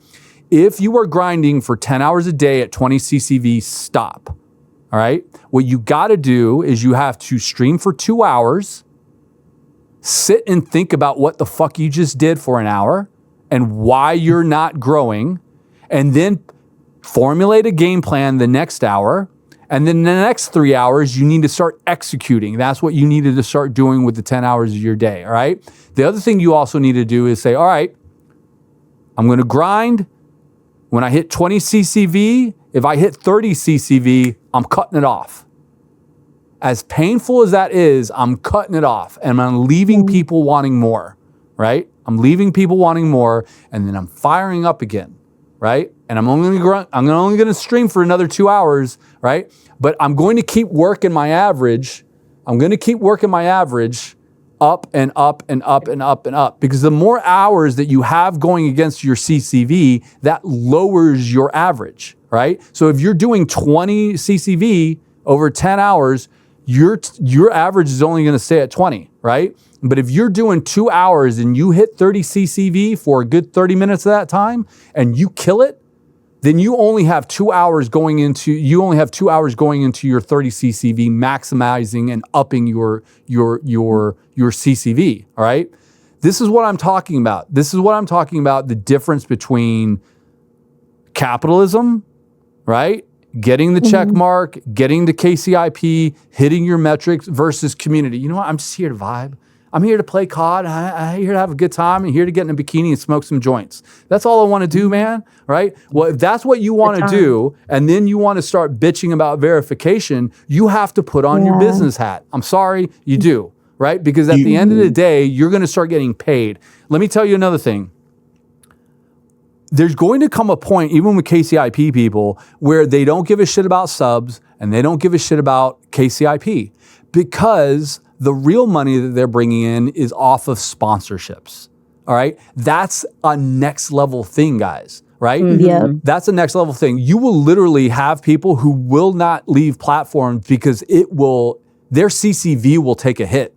Right? Well, and they're comfortable too. They don't want to get out of that bubble. Yeah. It's like, so it ain't about the KCIP and it ain't about the 95-5 split. What it is that they have to show a certain number of CCV to their G Fuel, to their Elgato, to their Carhartt fashion brand, to their gamer advantage people, the people who are giving them $70,000 a year to stream with their product and to upload a TikTok or upload a VOD. And that's next level, right? So like when you're talking with some streamers, like they just want a contract if you're going to make the move that covers their sponsorship. We ain't talking 95.5 or KCIP. They're talking my sponsorship is going to start taking a hit, right? So that's my point, is like where are you in your journey? How are you taking care of your business, and how are you really self-reflecting on things? Like, I used to stream full-time Monday through Sunday, and that hurt me the most. Streaming every single day hurt me the most. But I'm like, you know what? Let me split up my days and not stream every day. Let me stream with only my community on certain nights. And I'll stream, let me do Mondays, Wednesdays, and Fridays. Maybe that will work. Or I just choose different days, Wednesdays, Fridays, and Saturdays. That's the only time you guys can see me on stream. And it helps. It helps not streaming Monday through Sunday, 10-hour days. I don't even stream 10-hour days. Only on the weekends I do like maybe 5, 6, just to have fun with everybody else. But on Wednesdays, I cut mine short for 4 hours, then I'm going to bed. That's it.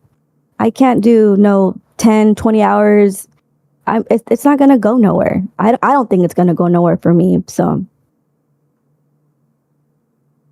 I think the big thing too on the streams is how are you activating your community and having those like very transparent conversations. You know, I was more vibey until last year around like February, March, and I was using TikTok to kind of move people over here to Kick and promoting Rocket League and letting people know, hey guys, I'm going to be doing this really big thing. I really want you guys to support when I do this like uncapped subathon and keep going. And that's how I was able to get approved through KCIP, and just constantly activating your community, showing your community, show your community on the Kick side, and really encourage people to move on over, because that's where you want to be. I want to be part of that guy's community, or I want to be part of Lauren's community or Lazy's community, things like that. So.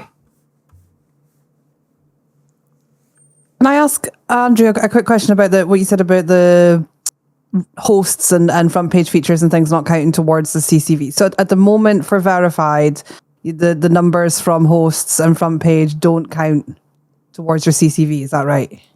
Yeah, they should not be. Okay. So do they show on that little thing at the moment? Those numbers don't show on your achievements page, or Okay, how does so that that's two correlate? that's two different things, and you're Yeah. giving us a lot of credit. So the hosting still shows up on the metrics, right? Yeah. Right? It's on the back end where we look at it, right? And we're like, oh, Right. okay, this person got hosted 5 times this month. We're gonna remove these. Actually, you're not like you've hit these metrics because of the hosting. You get what I'm saying?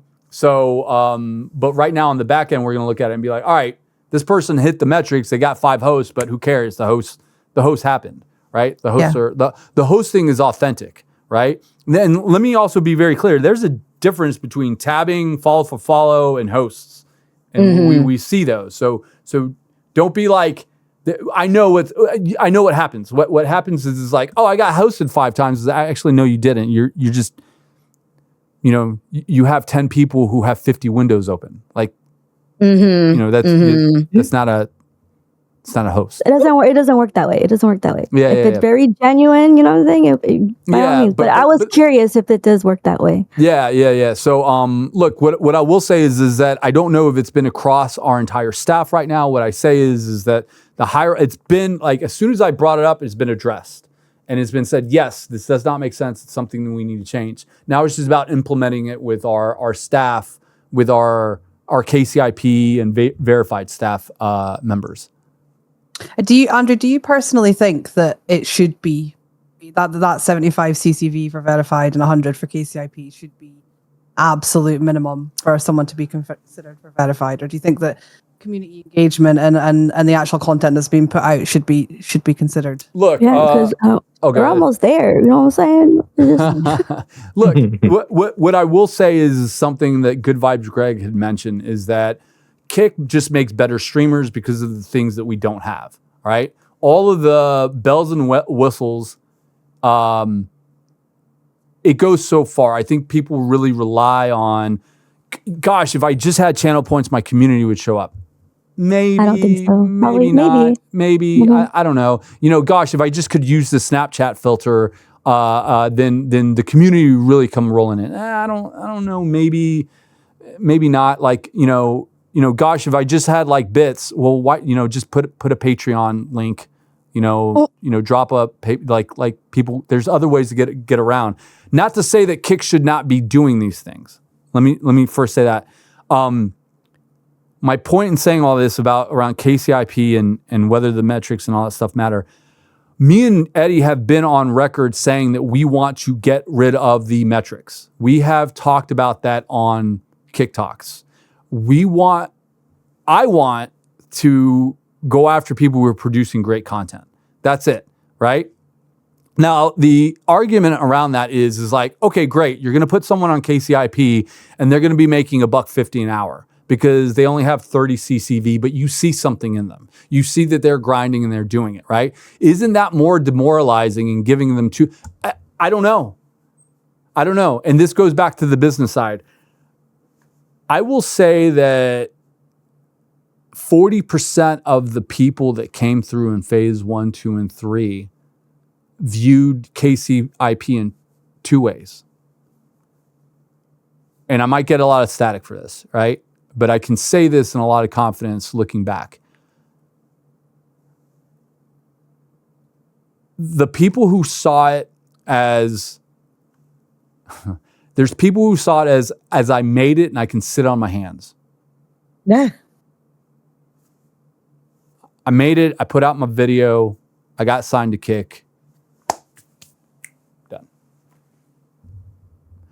The other people who saw it as an opportunity and this is a starting point and now the work starts, those are the people who've gone on and done big things. They've gotten other sponsorship deals. Maybe they don't even need KCIP anymore because they're starting to leverage other things. I would say 40% of our phase partners did that, right? So my point in answering your question or talking about metrics and stuff like that, are you the type of streamer that does 30 CCV and if you get into KCIP, do you look at it as $2 an hour or do you look at it as $200 an hour? Today it's $2 an hour. Tomorrow it's $200 an hour, right? There is no cap to the rate in KCIP. There is no cap to the hours.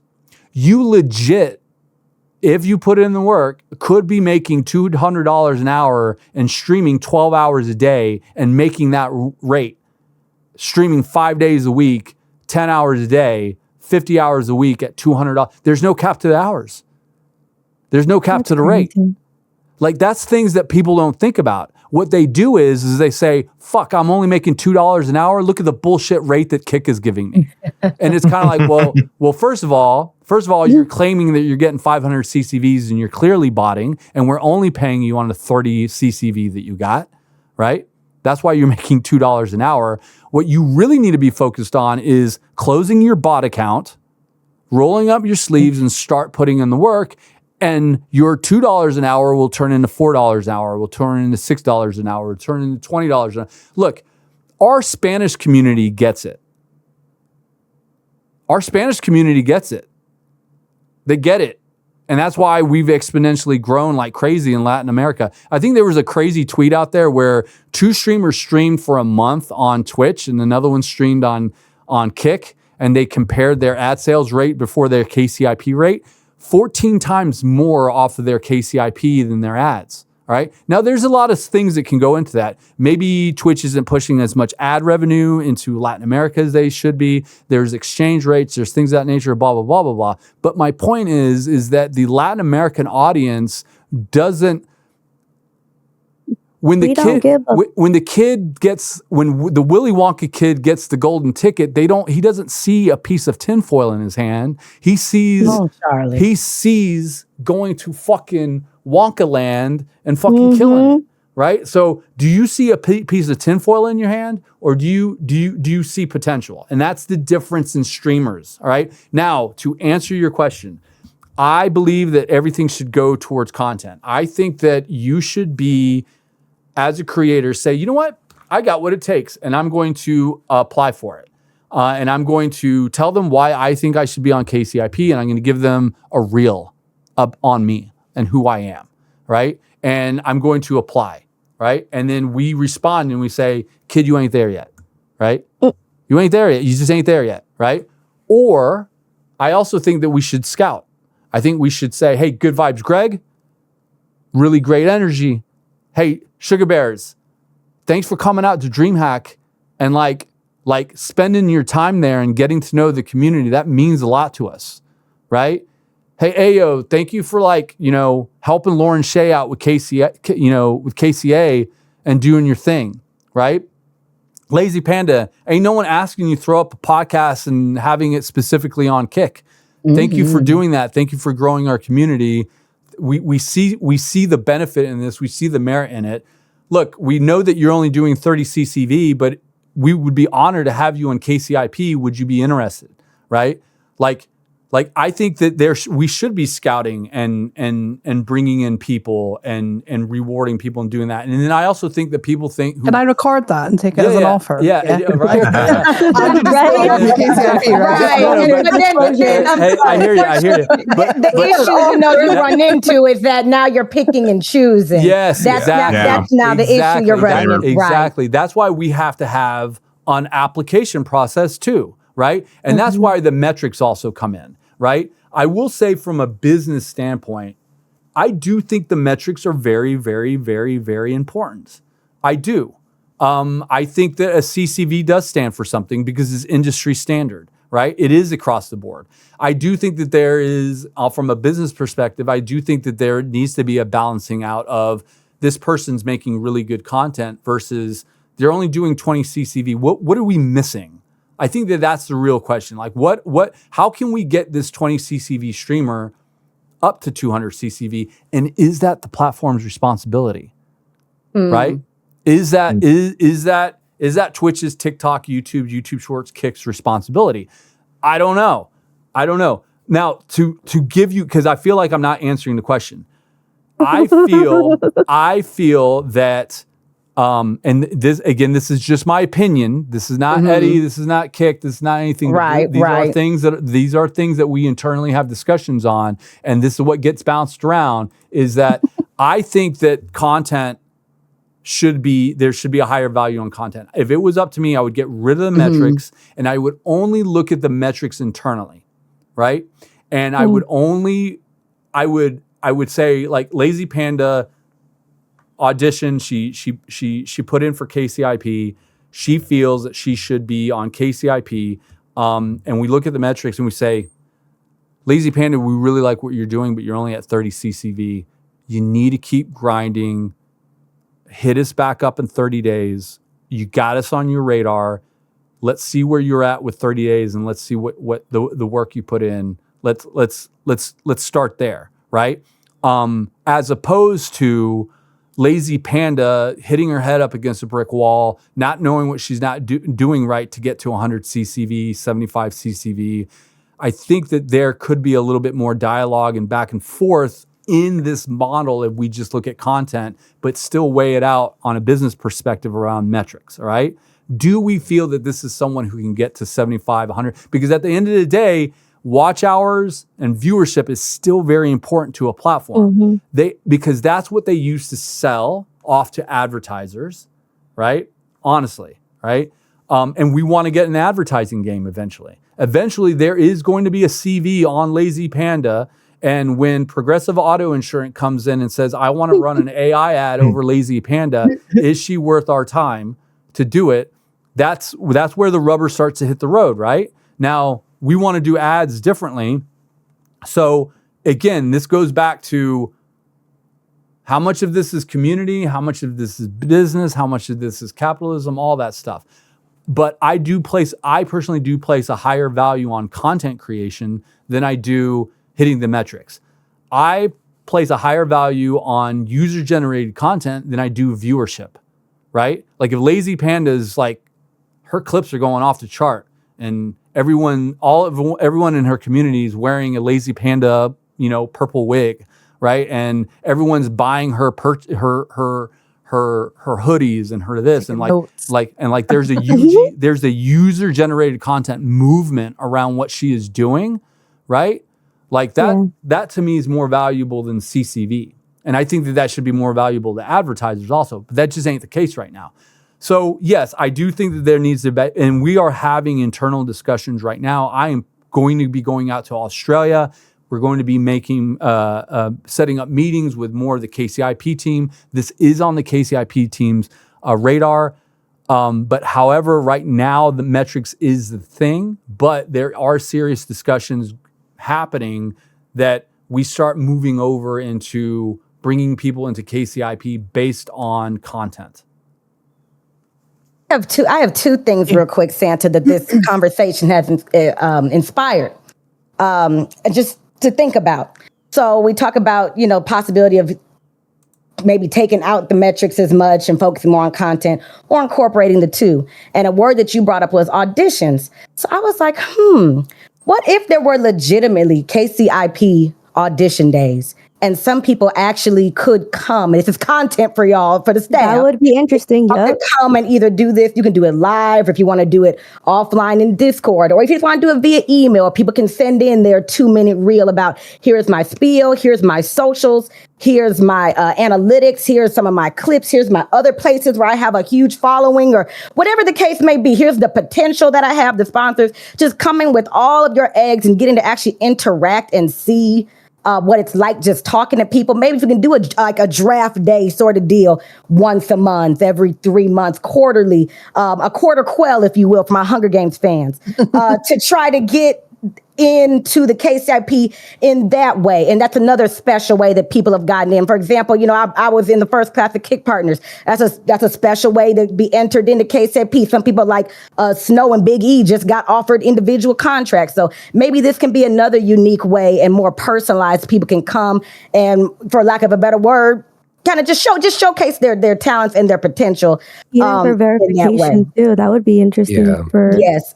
So just that's just a thought. And I do have a question behind that somebody in chat asked Vextra, related to the KCIP feedback. People are asking why or when will there be a time when people can get specific feedback as to why they're getting denied for KCIP? So you guys know the creators denied 15 times, 20 million times, whatever the case may be. And I'm sure the staff knows or has their reasons. Maybe it's botting. Maybe it's you don't like their content is not reflective of what Kick wants to, whatever the case may be. But when can they get some direct feedback so that possibly, like they're doing a sub giveaway and not supposed to be doing that, whatever. Give them direct feedback so then perhaps the next time they apply, they can change it and learn and grow from it. Because I think we're leaving a lot of people just scratching their head like, oh, what the fuck am I doing wrong? So, all right. any feedback? Okay. There's a lot. I think that's the biggest out that loss. Andrew- Verification and KCIP. It's like they want to know what like. All right. I love these questions. I love this because this is where I can come in and just like slay it. This is my wheelhouse. So look, if there's any staff in here right now, can you Slack me a screenshot of the email that is sent out to people? I know I have it somewhere because we have these discussions. If you can send it to me, if you can Slack me, nobody has been. If there's any staff in here, just Slack it to me. I would appreciate it because then I'll bring it up on just a screenshot. I'll bring it up on the screen, the email that goes out to people when they're denied. All right. So look, and this is just point blank. There's really just 3 reasons why you just get like denied. The email isn't like, hey guys, this is one of 500 things that you're doing wrong. Right. Guess which one it is. All right. It ain't like that. Gosh, if you just really just told me what it was that I was doing, then I could adjust things. It's like really one of 3 things. Either A, you're being a raging asshole to people. All right. And everyone under God's green earth, including your mom, is reporting you, right? And I'm not talking about brigading. I'm not talking about like, oh, so and so community just doesn't really like me, therefore they're mass reporting me and brigading me. Yeah. That's not what I'm talking about. We see the difference in that, right? We see the difference in that. What it is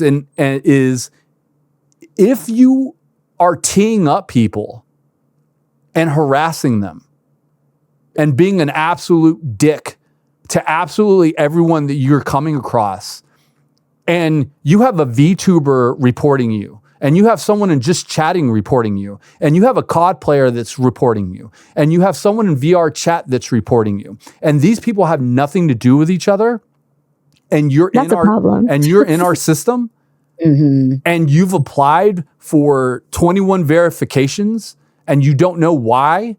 That's why. All right. And simply in TOS, it says harassing other communities. In the I feel email. like you should know, right? I feel like no. This is my point. It's feigning ignorance, right? Right. And these people know, right? Look, it goes darker and deeper than that.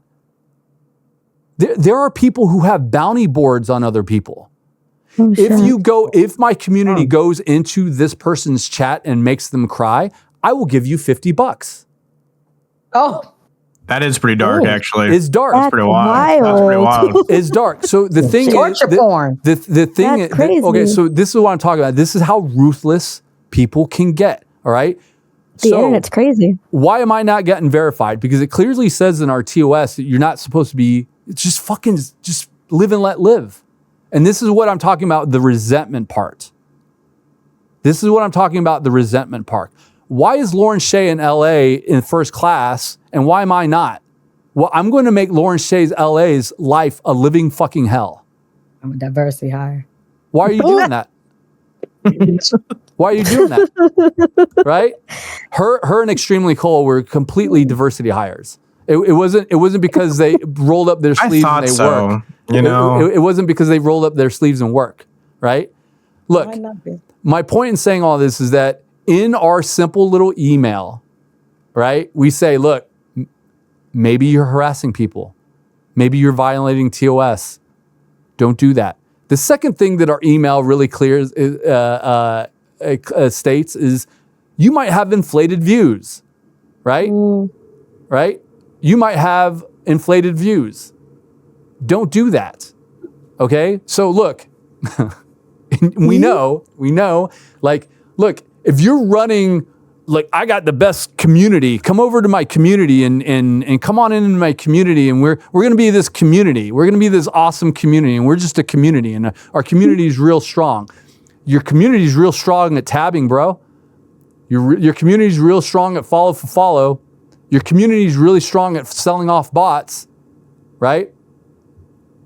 And then they feign ignorance. Why am I not hitting this stuff? Why am I not getting this stuff? Blah, blah, blah, blah, blah, blah, blah. All right? Okay, so there's two reasons. You're being a raging asshole to people, or you're flat out inflating your views and you're really bad at it, right? Go ahead, Lauren. All right, 2. Oh, All right. no, I'm just taking notes. All right, Yeah. I thought you were raising your hand to like say No, something. Right? 1 and then Right? 2. Right? And then like the third reason is like we want to see, right? You hit the metrics. All right, can you do it again? Maybe you haven't been on the platform that long. Maybe you haven't been streaming that long. Maybe your socials don't really match up to what your numbers are doing, right? I cannot tell you how many people, hey man, I got 500 CCV, I hit my metrics, why am I not getting verified? I don't know, maybe because you have 20 people on your TikTok, maybe because you haven't posted to your Twitter of 200 followers in the last year and a half, or maybe because your YouTube Shorts isn't like cooking the way you think it. Like, I don't know, where are you getting this traffic from? You know, like your resume Doesn't match up. Doesn't match up. It's the same thing. Look at it like a business, right? Like if I go and I apply for a job and I say that I've worked here, here, here, and here, and they go and check it out and they're like, no, you didn't. Like, what experience do you have? You know, like, where are you getting this business knowledge exactly? Like, you say that you went to XY university, but when we call them up, you only went there for 2 semesters. You didn't finish it, you know? Like, so it's the same thing here. It's kind of like, there's something that's off here, right? There's something that, and if you hit it again, awesome, then we'll accept you in, right? It's this, listen, they do the same thing on every other platform. They're kind of like, I can't tell you how many times on other platforms they're just kind of like, all right, they hit a home run once. Can they step into the batter's box and can they do it again? Oh, they did it? All right, let's bring them in. They're ready. They're game tested. They're ready to go, right? Sorry. Because here's the flip side on everything. And this is something that a lot of people don't think about. There are resources that go into bringing you in. When you become a verified streamer, all of a sudden you get 24/7 chat support, right? When you come into KCIP, guess what? There's an accountant looking at your stuff. There's a whole different staff looking at your content. Like, there are resources that go into bringing people in, even if you're verified. Hell, even when you make your sub button, when you hit affiliate and you get your sub button, you don't think we have Stripe people that you get on their radar, right? You don't think that Apple and Google have to go and approve your subscription button for mobile? Like, there are resources that it isn't just like poof, this magically happens and you're into this thing that's cooking. There are resources that go into play when we bring in people on KCIP and verified at scale. So I hope I've answered that question. Like, the email is very, very direct. There is not much to it. There isn't 500 options, pick one. Which one am I doing? I'm really lost in this whole thing, right? And I would say maybe 10% of people who apply for verified or KCIP honestly do not know what the fuck is going on, right? I would say 90% are grown-ass people who know what's happening and would rather try to go the route of social justice and because then that becomes their content. That's the fucked up part. Fucked up part is like, oh, I noticed that every time that I say that I've been denied for verification, I get a spike in my social media traffic, right? And that becomes their content. Woe is me. Woe is me. And then what happens is that all the other woe is me people become your audience. And that's wild to watch also. I do have a question. And obviously, I know you're not part of the KCIP team. I don't know who is, but obviously, it slips through the cracks, and there are streamers who say they may have a community, but they don't. And I'm talking more like the follow for follow, tab for tab. I'm not going to name like any specific streamers, but I think there's cultures out there, and the culture that I like is having an engaging, authentic community versus a community that they say that there's a community.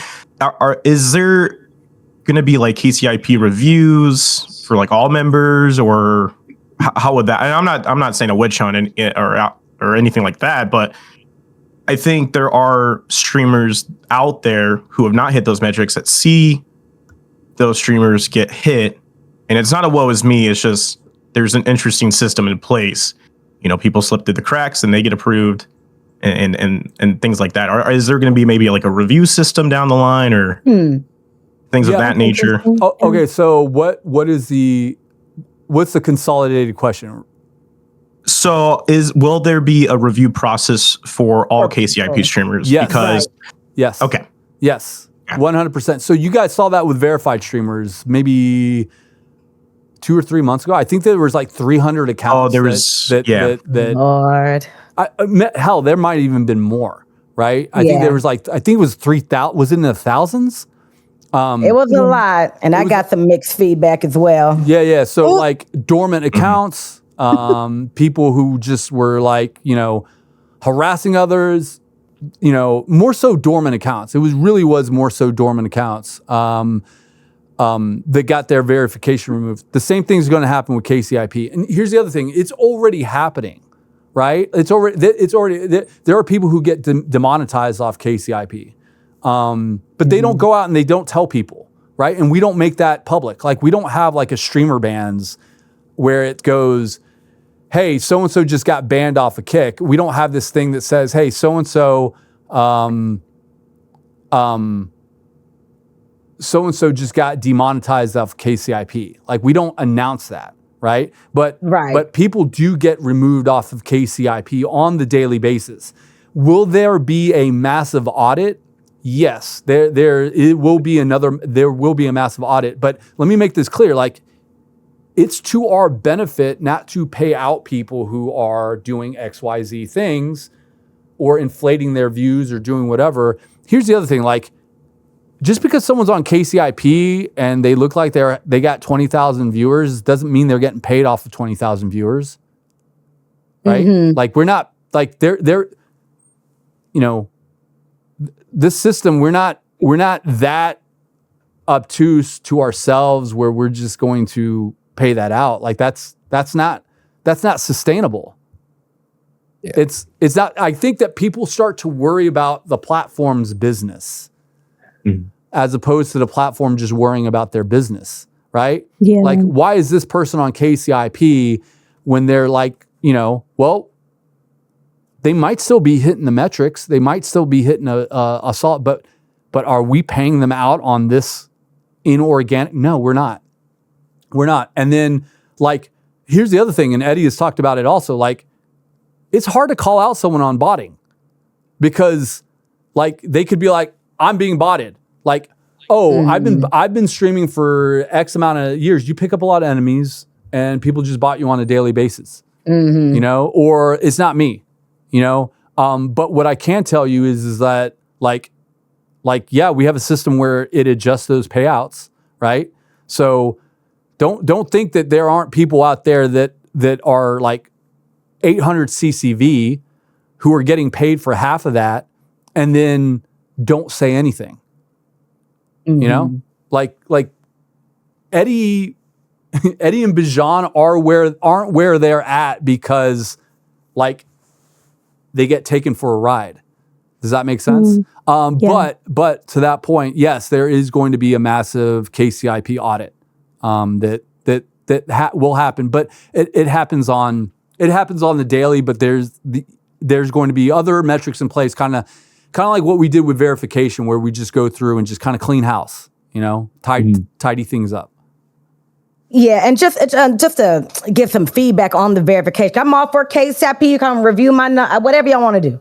But the verification one, I know it hurts some people, and I'll just call out specifically. I don't want to name names, but I'm going to name Golden Boy Brian because I see him in your chat, who was a verified streamer. And I feel like was a stray bullet kind of in all that, because they were a person that was still active, still making content, had been on the front page. I don't know what all the business was and the why of it all, but there were a few people where it's like, well, maybe somebody had a surgery and they needed a couple months or so off, or maybe somebody was having a mental health issue. My father passed away as soon as I got partnered, pretty much, and I probably needed 3 or 4 months off. But life had to keep on lifing, and I had to keep on trying to figure out Kick, and like that's what my mindset was. And I don't feel like some of the people should have been what's the word? Like just ripped off, taken away for maybe needing space on certain things. So I do hope there will be a time when maybe those people can revisit and be like, hey, I was out because I had a surgery. I was because of this, or like whatever the case may be. And then some people genuinely just left, and maybe they left and they're gone. But I did have some issues with that, because even and I hate to bring up the purple platform sometimes in comparison, but even on that platform, I don't think, and I could be totally wrong, you would know more about this than I would, Santa, but it seems as if you get partnered, you get to keep that check mark, even if you take 6, 7 months, 7 years off. I don't really know. But I think as a newer platform, yes, the people that were genuinely found out to be doing some shady stuff, or maybe completely inactive for a year or something like that, maybe then the stripping is what I would call that, the stripping of the check marks. But I think that too is something that needs to go back and be revisited for some people that I think caught some strays in that. Never gonna get it perfect, but that's just my feedback. All right, so here's the deal. Yes, I think you're never gonna get it perfect.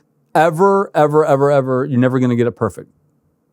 Never, ever, ever, ever, ever in live streaming are you gonna get it perfect. As far as like I know you brought up Golden Boy Brian. I have had a lot of conversations with Golden Boy Brian. Do I think he makes good content? For sure. Is he the type of person that if he auditioned and he's putting out good content? 100%. But there's also a flip side. And I don't want to pick on Golden Boy Brian. I'm not picking on him. I'm just saying across the board.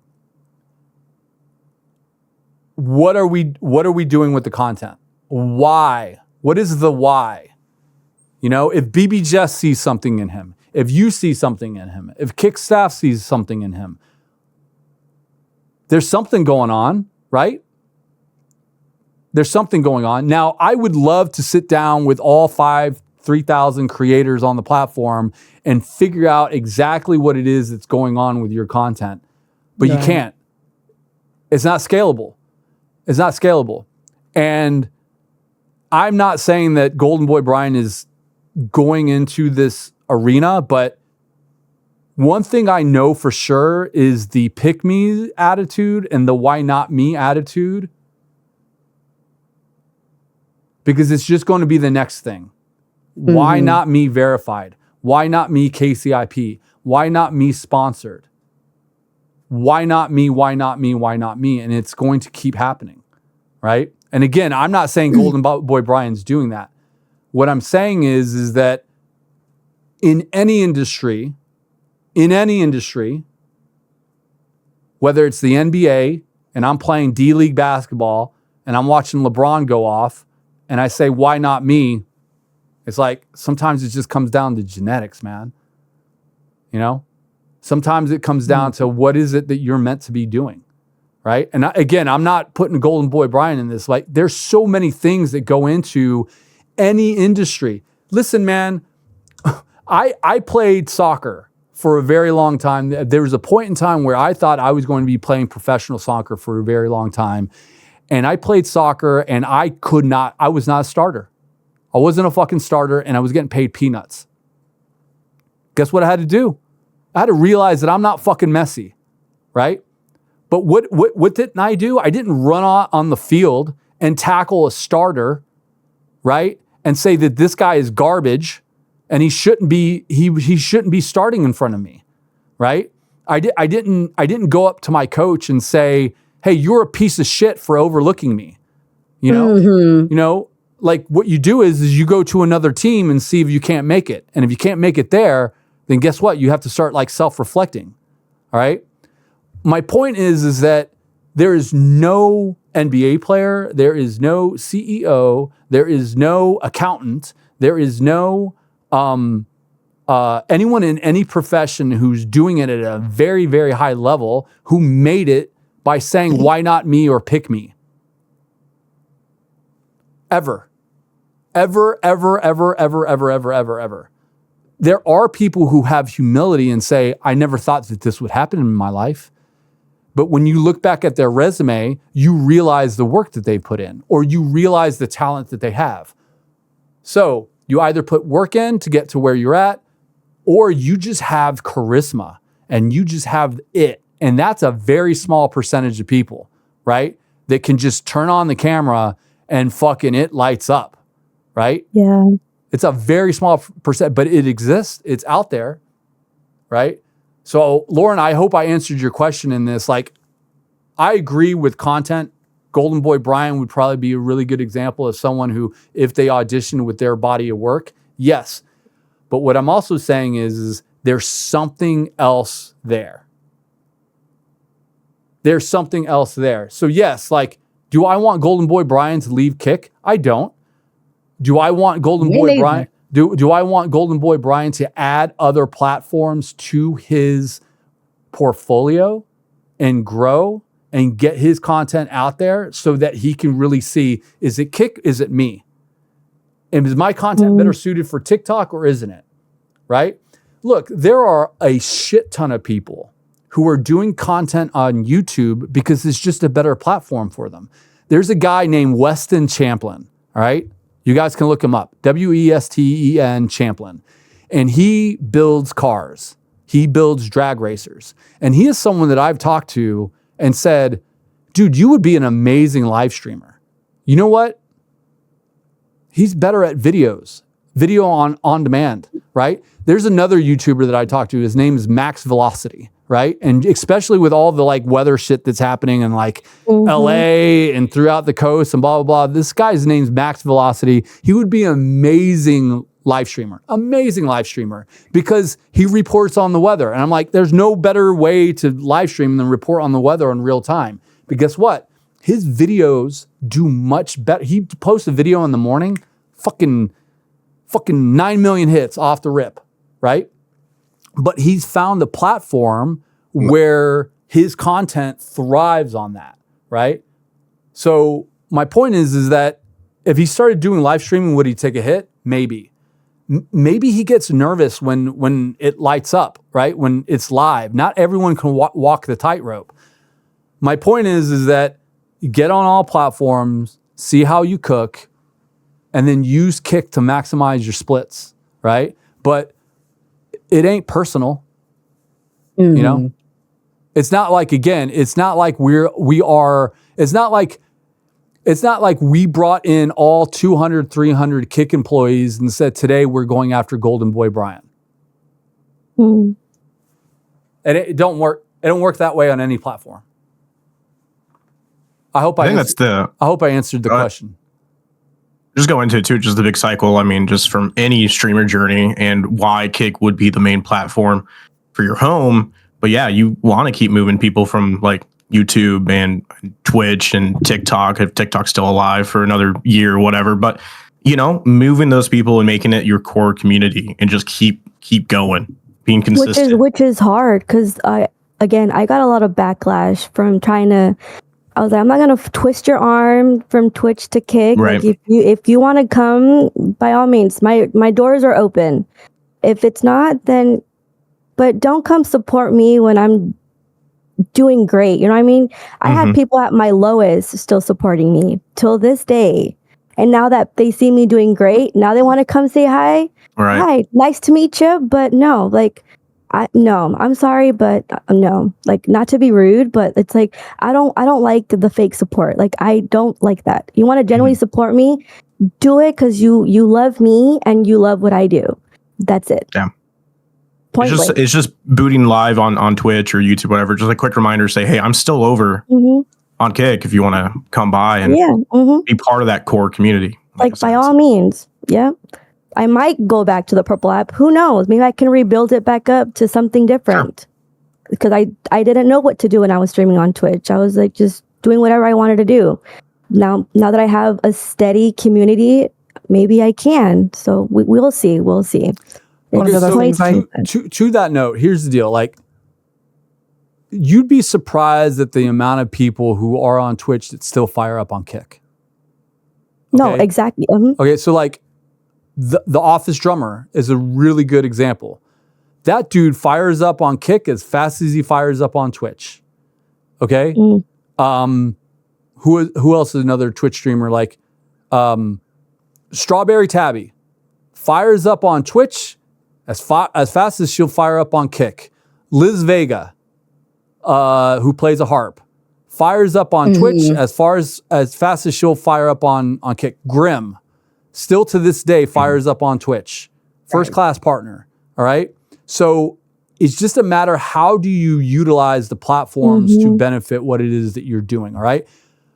Our goal is that we're just happy when Kick is a part of your diet. Right. That's a win for us. Okay. Yeah. The fact that Office Drummer will fire up on Kick and make us a part of his diet is a win. That's a massive win. You're talking about someone who's been on Twitch from Jump Street, from doing it at a very high level. I mean, shit, he just did a collab with Kai Cenat not too long ago that did wonders for him. But guess what? He was still firing up on Kick, right? Yeah. So I think the difference is, in my opinion, when you start getting to a different level of streaming, is that it's a business. These are tools. This ain't personal. Kick's out to get me. Twitch is out to get me. TikTok's out to get me. None of these platforms are out to get you guys. No one is out to get you. Only if you're acting like a raging asshole, or you're being a raging racist, or you're being a genocidal maniac, are you going to start getting on people's radar, right? But there is nobody and any company that wakes up and says, we're going after Good Vibes Greg today, right? My point in saying all that is that when you get to a different level of streaming, you just look at these platforms as tools. And again, it's the same. Look, I'm going to use a Marvel Rivals analogy. All right. When I need to get the fucking spider crawler thing to a certain checkpoint, guess what? I'm bringing in the Punisher and I'm cleaning house. Right. I'm throwing my nuts around. I don't care. No. Excuse me. When I have to prevent the spider crawler from coming. Yeah. No. I use Groot, right? Okay. I use Groot. And I throw up the walls, and I throw up the walls, and that thing ain't moving, right? But when I need to get it moving, I use Punisher, right? And it's the same thing here. When I need to loosen things up because I'm doing this, I'm going to use TikTok. When I'm doing this, I'm going to use blah, blah. We think that giving the best splits and being the tool where you make the most money and you get paid for your content, we feel that that's the best approach. So that it don't matter if you're using Punisher, it don't matter if you're using Groot, you making the same amount of money because you're putting in the same amount of effort, right? Exactly. But it don't make sense to us that if you use Punisher, you make 70%, and if you use Groot, you make 50%. That don't make sense to us. Am I making sense? Yeah. A tad bit. A little bit. All right, cool. Just a wee bit. You lost me at potato. Gotcha, right? I'm still figuring out Marvel Rivals, but I'll catch up. Dude, I love that game. Has been my been sweet telling me spot right there. You need to get on that, because that game is. I did start playing it. I know you play I haven't streamed it yet, but I've been locked in on that game. Is just okay. But let's get for real, all right? For real, all right? Because I know that there's a lot of people in chat. There's you guys here, as in this journey with affiliate and verified and trying to navigate the resentment versus the business versus the community versus everything else, right? Like where are we on this, right? Where are we when we start having conversations? Because when I see what's so dangerous sometimes about live streaming is people start living in an echo chamber, and that's where things go wild. Right? Yeah. Do you think that most streamers look at both sides of the coin, right? Because, okay, for example, big streamers will come in and complain, why aren't all big streamers on the front page? If everyone wants, you have to force people to get to where we're at. Why aren't we getting the flowers? We should be front page all the time. We're carrying the fucking platform, right?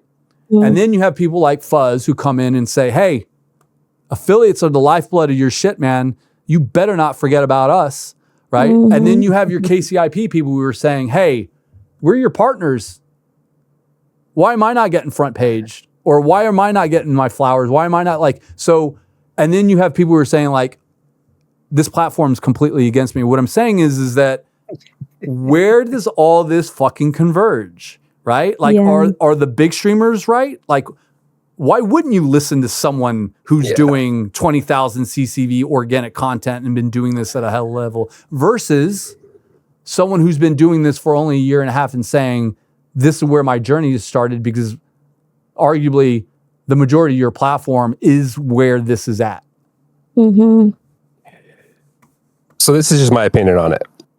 There are the more established streamers that is fleeting. They can leave when they want to, but for the people that are actually grinding and doing what they want to do, this is where we're building it. So that's the reason why we want to advocate for ourselves. Sometimes we don't do that. We don't advocate for ourselves like we should, and that's something I think people really need to understand. You need to be your biggest advocate. Not the platform doesn't need to be your biggest advocate. You need to be your biggest advocate and really not be afraid to reach out to staff. Hey, look, I have this idea. I reached out to Santa Maria. Hey, I have this idea for this streamer awards thing I'm going to do. It's something I want to do. Hey, let me know if you guys think this is a cool idea. Can I do this? Or reach out to staff. Hey, staff, can I do this? Be your biggest advocate because nobody is going to do it but you. And I do understand the other side of a larger streamer, being like, I want to advocate for being on the front page. I get it. But as a bigger streamer, you were a smaller streamer first. You didn't just start off with 1,000 CCV and XQC levels. You started out with 1 or 2 people in your chat. We all started from the bottom. We all started from the bottom. So I think some of the people that are higher up in those things kind of, let's step it back a little bit and put yourself in the shoes when you originally were there. We're all here to have fun. We're all here to grind and make this something big. Why don't we take that mentality instead of having they're doing this now to the front page? No, you should be like, hey, yo, that's a new streamer on there. Go check them out.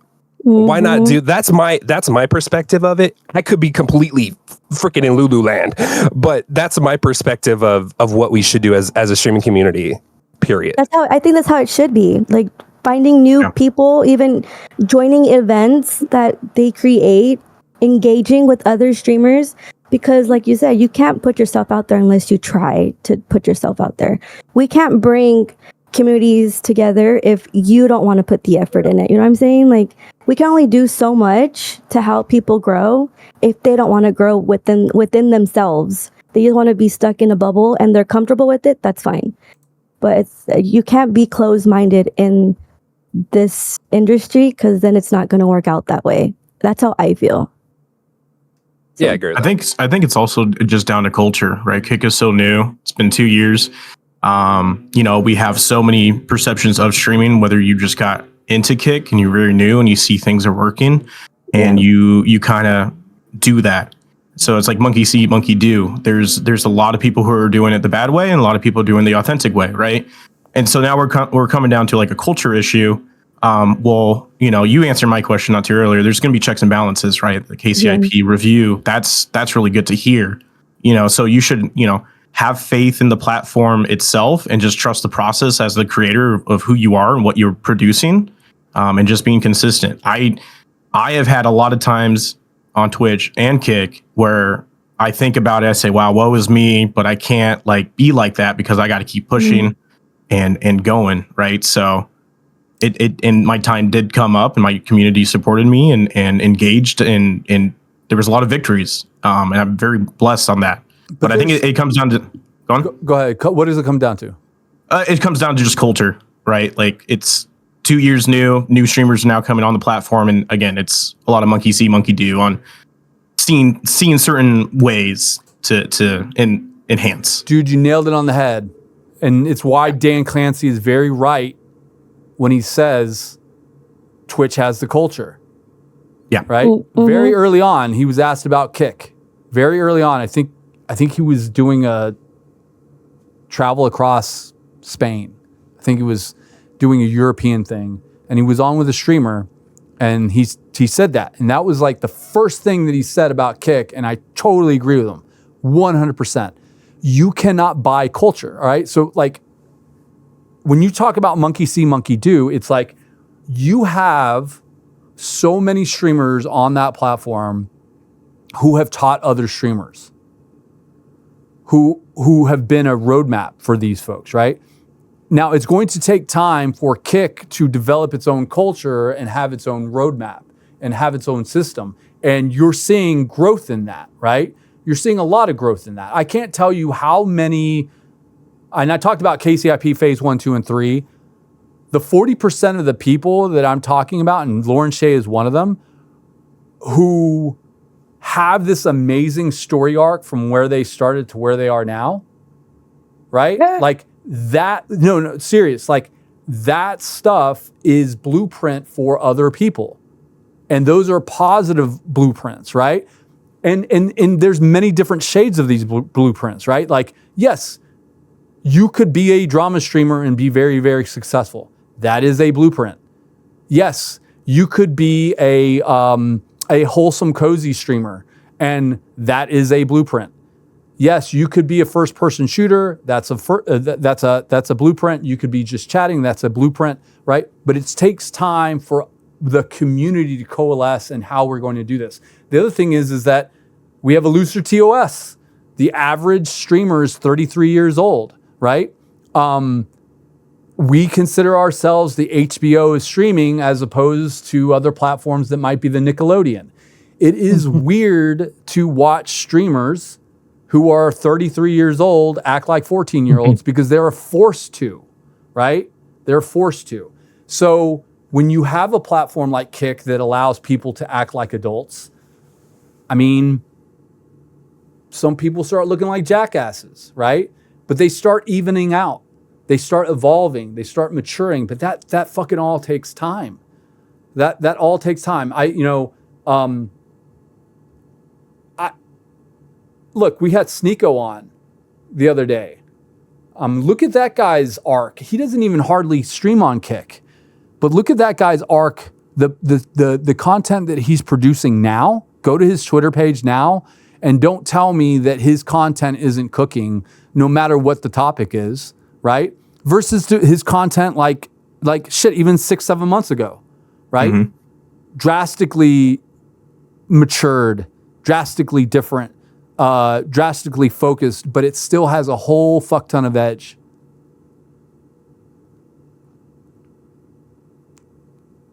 Does that make sense? Any of them, or am I just like vamping and bullshitting? No, it makes total sense. I mean, yeah, it's just evolution of content and maturing as well. I mean, I'm going to say it, Aiden Ross, it feels like he's matured very recently. I wasn't a really big fan of him growing into it on Twitch and whatnot, and then seeing him kick and kind of felt loose, whatever. And then I feel like he's evolved a little bit better now. But going back to my blueprint aspect, how much evolving? But what does that do for up and coming streamers? What does that do for Kick? What does that do? What does that do when people are looking at Aiden Ross and saying, "Oh shit! Like here's the arc." It motivates them. Yeah. Yes, it does very different things. So that's my point about on Twitch.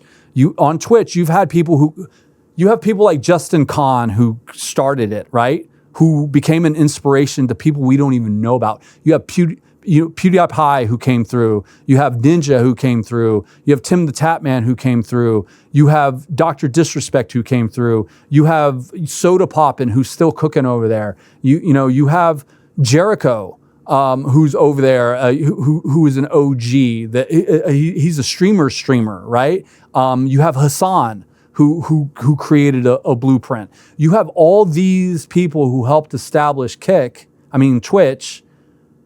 who are a blueprint, who have a story arc in their maturity that people can following along to, right? Now, enter Kick, who's doing it different. Those blueprints are going to look a little different. They're going to look more mature. They're going to look more edgy. They're going to look, but it's going to take time for those blueprints to establish. So now we have the Aiden blueprint, right? We have the LAURENSHAYLA blueprint.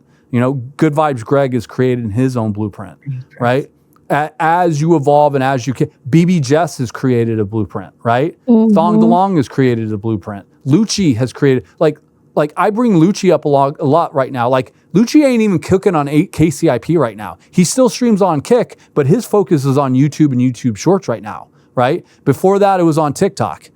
He'll come back around to Kick, but he's still adding Kick to his diet. But he's an amazing blueprint of someone who is doing 1,500 CCV and strategizing his content. Yeah.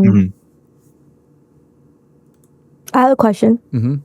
Sorry about that, guys. Was dealing with some Are trolls. you going to Loop Fest, Santa Maria? Yeah, I want to go to Loot Fest 100%. Full transparency, I got to go to Australia in February, and Loot Fest falls on the towards the tail end of February, right? I don't know how many of you guys have made a trip to Australia, but it is tiresome, right? I'm sure. You compound that with weeks of meetings and then being away from your family. I want to go to Loot Fest. I don't know if I can and will. We are also talking with Loot Fest and having a presence there. I have not nailed that down. All right. Okay. I will say this. I want Tactical Grandma to come to Kick. That right? God, that would be insane. I don't know why she's not. And if someone wants to clip this and send it to her now, why do I bring up Tactical Grandma? I'm about to show her. She heads up Loot Fest along with a handful of other people. But Grandma, come on over, man. Like Loot Fest, 3/4 of Loot Fest is Kick streamers. Oh, dude, everybody that went to Loot Fest was Kick streamers That's what it last looked year. like when I went. I don't mean to call out Tactical, but I do mean to call out Tactical. Like 3/4 of Kick is there. Like, fire up Tactical. You would be so freaking welcomed here. You know who fires up? Who's in her genre is Grandpa Gaming. Yeah, I like that guy. I've seen him on recommended before. I think fantastic. Yeah. I have one more question. Well, chat asked a question. Go for it. So Bailey asked if you guys can help them with wrestling creators on the Kick side. Like, how can they get that pushed out more on the Kick side? The wrestling aspect of it. Okay, like so WWE. We did have a guy named Conman, was it Conman 517? I forget. Conman does a lot of wrestling commentary, right? I think it is that the wrestling genre. We also had this other channel called the Action Show. Action Show. They would do homegrown wrestling at bars, right? Oh, that's funny. For some reason, it was actually great because look, the I can only imagine. the wrestling genre took off on Twitch, right? For some reason, the wrestling genre is not taking off on Kick. I do not know why. And I talked with Conman quite a bit about it. And I can't put my finger on it. I can't put my finger on why it's not taking off. But Conman would do everything from play WWE on the PlayStation to do React content on stream. He would do everything that he was doing on Twitch. I just think that there's more of an audience on other platforms than on here. So, the person who's asking the question, Bailey, if they are just solely relying on the Kick audience to bring in WWE, he cannot be doing that. He has to simulcast his stuff to he has to start building it. He has everywhere else. He has to, man. You hear that, Bailey? You hear that? But if you're just firing up on Kick and you're just hoping, I'm going to tell you right now, we went down this road with two other creators, one that was putting on high-level shows called The Action Show, high-level WWE type of shows at bars, which was hilarious. They were great. Really well produced, great choreography, great fights.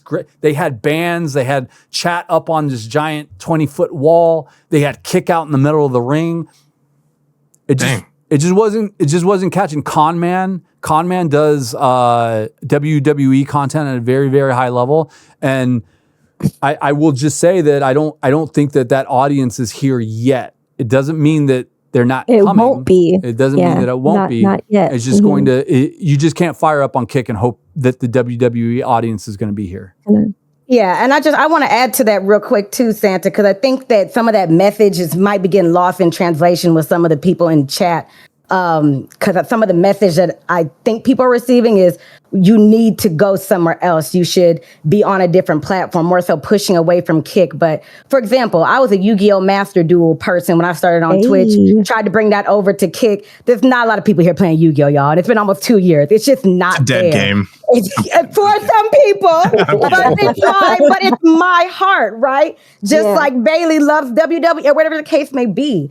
So I feel like the message some people are taking is, oh, well, there's no WWE here. I need to go elsewhere. No, it's if you're trying to branch out. I know there's more Yu-Gi-Oh! People on Twitch. So I can go on Twitch, perhaps reach out to my Yu-Gi-Oh! People over there.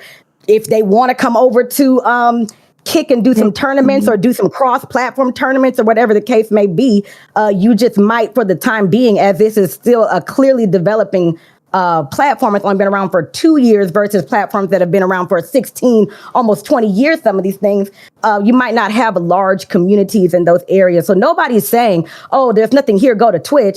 People are just saying to use your resources and your tools to try to incorporate Kick into it as well. I think that some of y'all are hearing it differently than what is being said. This goes back to my comment versus, do you have a piece of golden tinfoil in your hand, or do you see a ticket to Willy Wonka land, right? Look, Bailey, your friend Bailey can look at it one or two ways. Can I be con man on Kick?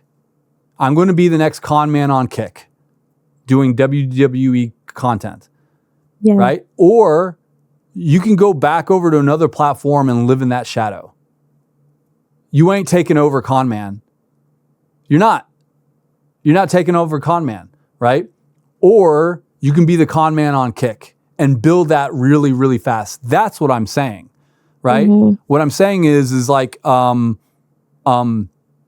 use Kick to your benefit, but just also realize that the entire social media sphere, you have tools to do that. You know, like I'm really trying to put on my business hat for streamers, you know, where it's like, that way you're not in a lifeboat out to sea and you don't realize that the lifeboat that you're in has paddles.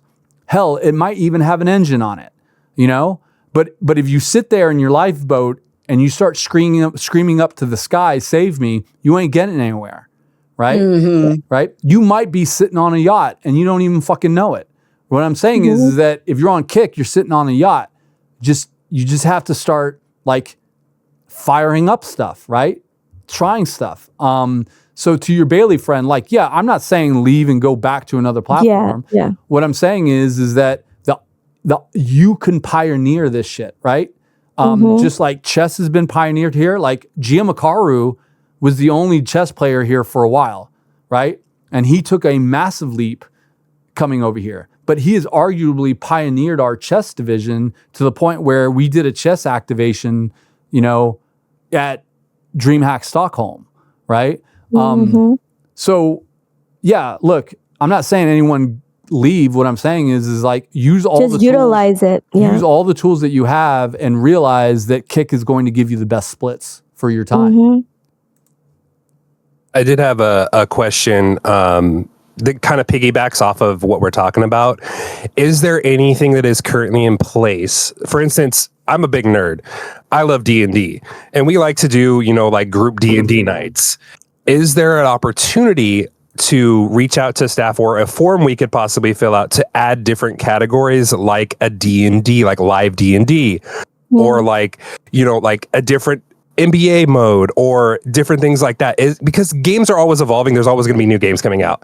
But is there a way to like maybe the staff could create a form that we could submit to this is what we're going to be doing weekly? Is that something we could really do? Even like a cosplay. Yeah, like a cosplay. There's multiple categories. So many things. Yeah, there's like so much we could do. The Discord. I mean, there's a Kick. I don't use it anymore, to be honest. But there's a Kick Discord official where you can post suggestions. So that is a living I left tool. that one too. But I do agree. Maybe it could be more so like a form submission to get into staff's attention a little bit more directly. Maybe So, I like that idea. Have any of you guys, okay, so like, first of all, Sugar Bears Club is a good example of someone, yes, you can do that. She had the NBA 2K, I don't even know if I said that right, I apologize, category made because she called it out and she wanted it made and it got done, right? Have you guys contacted support at kick.com? And if you have, what kind of response did you get? Or have you contacted your 24/7 support and said, hey, I got this idea, I want to do a category. And did you get any response there? Or are you just now bringing it up now? I did get a response. I have to look at the email, but I don't remember what it said, but it wasn't kind of what I wanted at that point. It was kind of like a generic, like, we'll look into it type thing. I did do. I wanted to do a series for like a sip and paint thing. I didn't get an email back. I was like, okay. So for sip and paint, and I'm just trying to go through the minds of our devs or in our support is, if you did want to do sip and paint, like a streamer one. Yeah, why wouldn't the art category be good for you? You get what I'm saying? Oh yeah, yep. So they might look at it and be like, just go in the art category. Yeah. Yeah. And go for it. Like D&D, let's let me see. I believe there is a Dungeons and Dragons category. Let me just bring it up. Dungeons, and But if you wanted like live tournaments or live games, Dicey Dungeons, it's like a live, Degenerates. live stuff. Yeah, and okay, Dungeon D&D. D&D. Yeah, there's no result for D&D if I remember correctly. Dungeons Live. Yeah, so look, we do have Dungeons and Dragons categories and things of that nature. We don't have a live category, and I think that's what you're saying. There's nuance to it, right? Yeah, there's nuance to the categories. So we ran into this with Pokemon, right? There's two thoughts on this, right? Is that there are 20 different games of Pokemon, right? And so everyone wants 20 different categories of Pokemon, right? But then you have other people who are saying, why are you splitting up the Pokemon category? Why are you splitting up the community, right? Like why are you having, 20 viewers in each 20 different categories? Why not have 400 viewers in one Pokemon category, right? So we get two different conflicting things, right? So like it's the same thing with Dungeons and Dragons. Like there's a lot of different ways that you can do Dungeons and Dragons. Why don't you have a Dungeons and Dragons cosplay? Why don't you have Dungeons and Dragons tabletop? Why don't you have Dungeons and Dragons like whatever video game iteration that there is? Why don't you have a Dungeons and Dragons live, right? So do we split up the community or do we bring them all together under one Dungeons and Dragons?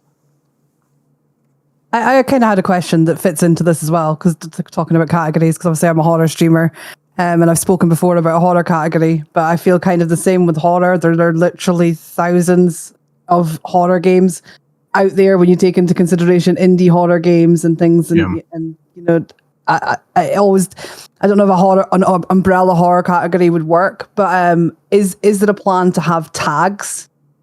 I've always thought that a horror tag would be such a good idea, because I want people to know the name of the indie horror game I'm playing. Yeah. But I can't find other horror streamers. Tags would answer. Tags would settle this whole thing. Polly. Yeah, and Get him on the phone. Get him on the phone. And Polly, that is on Polly's radar. Okay, that tags is on Polly's radar. All right, so and kicks. So yes, Yes, 100%. I think tags would solve the whole thing. So it doesn't matter what you're typing in, you're going to find it. All right. So I think it's just a matter of where we are in our growth process, right? So I see a lot of people who are saying like, there's no gaming category. You're not going to put COD and Marvel Rivals and Halo and all these things under the gaming category. 100%. I think it's just a level of like, where are we at Kick with Dungeons and Dragons? I don't think we're there yet to split. I think you're stronger united as opposed to split up. That's just my opinion. Same thing with the art category. I think you're stronger united. I don't think there needs to be a paint and sip category versus an art category, right? I think that if Sweet Cakes brings in her community in the art category, it makes the art category that much stronger. You know, it elevates That a little makes bit more. sense. However, if all of a sudden the art sipping category has 200,000 followers and 40,000 people watching it at a given time, guess what we're doing? We're splitting. We're splitting it up. We're creating the category. It's the same thing that Amaranth and Indie Fox did with the pools category. All right. Holy shit. We have all these people in bikinis playing Mario Kart, and they're doing it and just chatting. And the people in just chatting are absolutely getting livid. What are we going to do? What the fuck? What are we going to do? We can either ban them all, or we're going to create a pools category where all of a sudden these creators have 40-minute plus retention rate, and we're going to utilize that, right? So it all comes down to business tactics within each category. Right now, the business tactic is we love Dungeons and Dragons. Has the cosplay gotten to the level of other places yet? We don't think so. However, if we combine all the Dungeons and Dragons category, can we lift all boats right now? Yes. You know, does that make sense? Yeah. Cool. But yeah, look, what we shouldn't be doing is be giving you a blanket response, right? Hey, I think we need an art and sip category. Thank you for contacting Kick, and we'll get back to you as soon as possible. And we never hear back from you, right? There should be the idea. That's been my response. Right? There should be an email back saying, hey, look, we don't want to divide the categories. Please stream under the art category. We think you'll find more success there, right?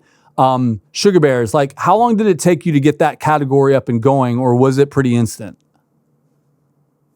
I literally got an email back that the category was up and running within 24 hours. All right. That's dope. So here's then when I went to update to try to get it updated to kind of push it a little bit more forward, I kept getting the same email. All right, here's the problem. You've been on the platform for a very long time. All right. There was at one point where, and I know who probably answered that. It was either one or two people. It was either Kevin or it was Sergio. All right. Who got that category up and going for you. There was a time, guys, where I literally could go into the back end of Kick and do whatever the fuck I wanted to do. All right. Like if I wanted a WNBA 2K, guess what? I'm creating it. Boom. There it is. Great idea. Send me a thumbnail. I'm going to resize it. Boom. It's there. All right. What you're talking about now is that what we have to do better is scale our customer service as the platform grows. And that's what's happening. All right. Now you have 200 people who are wearing one hat, where as opposed to where you only had 6 people wearing 500 different hats. Right. Does that make sense? So the accessibility was much cleaner early on. But now what you have is like, look, man, I'm just in the moderation department or I'm in the support department. I'll get this over to our devs. And right now our dev department is cooking on channel points, slam, doing other things. So guess what happens? The WNBA 2K category might go down on the list. Or what might happen is that if all of a sudden support gets 200 fucking emails from 200 different creators saying we want an art sip category, then that gets on our radar. Then that says, wait a minute, there's high demand for this. There's high demand for this, and now we need to move on it, right? So we have to. All right, y'all hear that, y'all? We got to work on that to get me back in the WNBA. We have to scale the customer service. where we give you back a response saying, look, it's not worth doing it right now because we're going to split that category. Or you know what? That's a good idea. Let me get this on a dev's plate and let's get it going. Clip it, Jet. Clip it so we can send it to him. Yeah. Now, like there is a world where we look at the back end, we were like, look, we can't be answering tickets for every fucking category. We can't make a category for every friggin' thing. I agree, but I do think we should communicate that. I do think we should say, hey, look, it ain't worth our time to do an art sip, just go into the art category, And then if Sweet Cakes comes back and says, look, I'm cooking on 40,000 CCV right now in art and sip, then it's kind of like, oh, okay. Okay, now we're listening, Okay, yeah. Yeah. I don't know if you guys do have it on the community website, but is there like a organization chart that you guys have? Because I know you've probably switched team to team, Santa Maria. But is there like an org chart that? Because also I think a lot of people don't realize you guys are corporate. So if you haven't worked corporate before, things fall in the cracks. Communication kind of goes away, and then it leaves us streamers, the lack of transparency. But you guys are moving a lot of moving parts, so. Is there like an org chart that we can ever see? There is no public org chart. I think at this rate, an org chart, it's just growing massively, right? I mean, I personally would be all for that. I got no problem with that. I think it would be awesome. I think what's hilarious is that there are people who think that I run the platform solely, right? That you own the keys. That I go around specifically banning people or putting people on KCIP or putting people on verification where they don't realize, like, actually we have a 10-man verification team. Actually, we have a 10-man KCIP team. Actually, we have a 150 people doing moderation right now. So I think a work chart would be awesome. So yeah, that's something that I think we could throw out there to see if we can get done for sure. Because look, there's a work chart on TikTok, there's a work chart on Facebook, there's a work chart on Twitch that you guys can easily look up there. Now, Here's the thing: like, are they publicly publishing these things? No, but they are relaying them to other websites that track work charts so that third-party sites can track them. Very good. Yeah, but I think it'd be good just to keep it transparent. Obviously don't leave your emails or anything because you're gonna get bombarded with just emails maybe. But I think it'd just be cool. But like, oh, okay, so this person's on this team because I know you were getting flack for a lot. The mustache man. But I'm like, I don't think Andrew does anything. In that terms of regards, right? So listen, I love it. I love it because there's a degen side of me that fucking jumps in on that shit. There is. You're opening it up so that I can start talking about your shit. Let's do it. Yeah. Let's do it. We saw it a couple weeks ago. I don't give a fuck if Deserto clips me off and has me calling you out. Mm-hmm. I could give two shits. Right? Yeah, life goes on after that. Life goes on. People get very caught up. I think when you have to have a life outside of this. It's not to say that people just get too invested, I think, sometimes into this streaming world and what people say on social media and all these different things. At the end of the day, the camera's on, you do your thing, camera's off, you live your life. And I came up with Jackass. I came up with Jerry Springer. I came up with Snooki getting punched in the face in a bar. She deserved it. Called me the black Snooki. I'm kidding. Like, called me an iPhone. Like, I got no. I think that's another part of a lot of things with people where, and what I love about Kick is like, I think we're helping people not take themselves too seriously. Right? Let us be our own person and we do whatever we want. Unfiltered, filtered, whatever the fuck we want. What's the word I'm trying to figure out? You gave us like open arms. Like, you don't give us, you can't do this. You can't say this. You can't wear this. Like, no. Less friction to be a creator. To an extent. Yeah. There's TOS. You can't have your breast Oh yeah. Okay, look. But I can. 20%, yeah. You know what it's called? It's change the damn channel. Yes. That There you too. go. Don't like it? You don't like That what part. you don't like Don't Lazy watch. Panda's podcast topic? Change the fucking channel. Mhm. You don't like Good Vibes Greg in a bikini? Change the fucking channel. You don't like me you and don't- my grandpa mask? You don't like Just Grandpa scroll up. Mask? Change Right. change the fucking channel. I cannot tell you. That's my response. 80% of the time, that's my response to people when they DM me and they say, hey, so-and-so is talking about this and that, and blah, blah, blah. Then why the fuck are you watching it? Why are you giving them another thing? You know, why are you coming to me? I think the biggest thing is the battle between e-boys and e-girls. The battle between e-boys and e-girls is off the fucking charts, right? It's crazy. It's crazy. And 9 times out of 10 with the e-boys and e-girls, and I'm talking about like grown people complaining about petty bullshit, where I'm like, don't watch them. I do not know what to tell you. Don't watch them. Well, why aren't you banning them? Because they're not doing anything wrong. They're just creating content that you do not particularly like. Change the channel. That's it. But they're doing so-and-so and they're doing this and that, right? Look, are they harming anyone? Are they talking to minors? Are they talking about genocide? Are they doing abhorrent hate speech? No? Keep it moving. Are they hurting your feelings? No. Change the fucking channel. Change the channel. That's life. That part. Yep. It's welcome to the internet. It just give you thicker skin, and my skin was thick when I came in, so we just level up.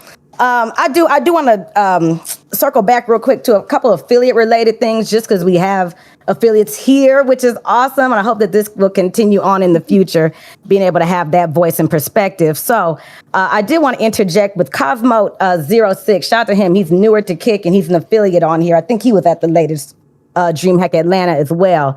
One thing that he brought up, and I've brought this up before, and I know we talked a little bit about the front page, but was the idea of incorporating for people who are under that 30 CCV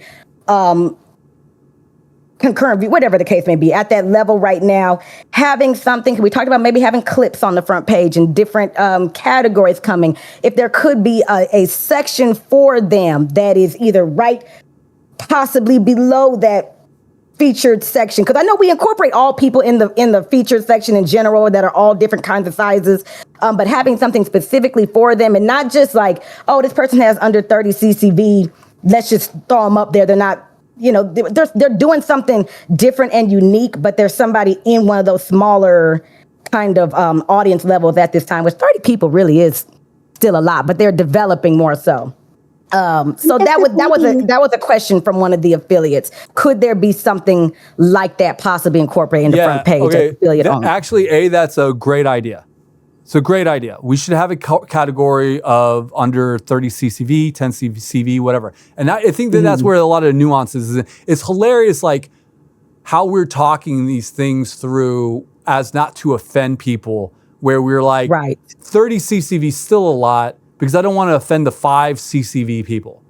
5 CCV is still a lot. I don't want to offend the people who have 1 CCV. With nobody, right? or Or with nobody, right? So like you just get on this fucking crazy, I hate saying it, this virtue signaling treadmill of call it what it is. of pandering to people who are bitching about having 5 CCV and calling the 30 CCV streamer a fucking favorite, right? Yeah. Never ending. Why a 30 CCV category? Fuck you, Kick. Why aren't you paying attention to me? Think about that. No, for real. Yeah. That happens, and it's crazy. It's crazy. Now, I do think that there should be a category, because I do think it's a good idea. But I think we call it up and coming streamers, right? Something just like that. I don't care if you got 50 CCV. I don't care if you got 200 CCV. I don't care if you got 2 CCV, right? It's an up and coming streamer who's producing good content that needs to get on our radar, right? Okay. That's excellent. So here's something Well put. Here's something that's going to help all of this. Why am I not on the front page? Why am I not on this CCV category? Why am I not here? Why am I not that? Kick does not have an algorithm. Right. An algorithm is going to fix all of this. YouTube Right. has an algorithm. Twitch sort of has an algorithm. I don't want to get too much into that whole backstory of how they do things. TikTok has an algorithm. Everyone has an algorithm. These more established platforms have an algorithm. Once we get an algorithm going on the front page, a lot of this is going to die out. I do think that there needs to be a human element to the front page for like special series, or like when Whittle Bears has like a gingerbread making competition. I think that should be a human touch, right? Or when LAURENSHAYLA does KCA, or when when something's happening, right? Like there should be a special, or like the LA Fires thing, and when someone wants to do a charity event, we push that up there. I think that there should be a human element to that. But when there's an algorithm that tracks, like, let's say, unique chatters, right? And I think that would be a great way to showcase up and coming streamers. Like, if your percentage of unique organic chatters is reflective of your CCV at a high rate, I think that you should be placed on that category. So it doesn't matter. It's like, hey, this guy's got 10 people in his watching him, but 4 people in his chat are popping off. Right? Like there's comments. It isn't botted. It isn't generated. They're having organic conversation. There's a lot of traction.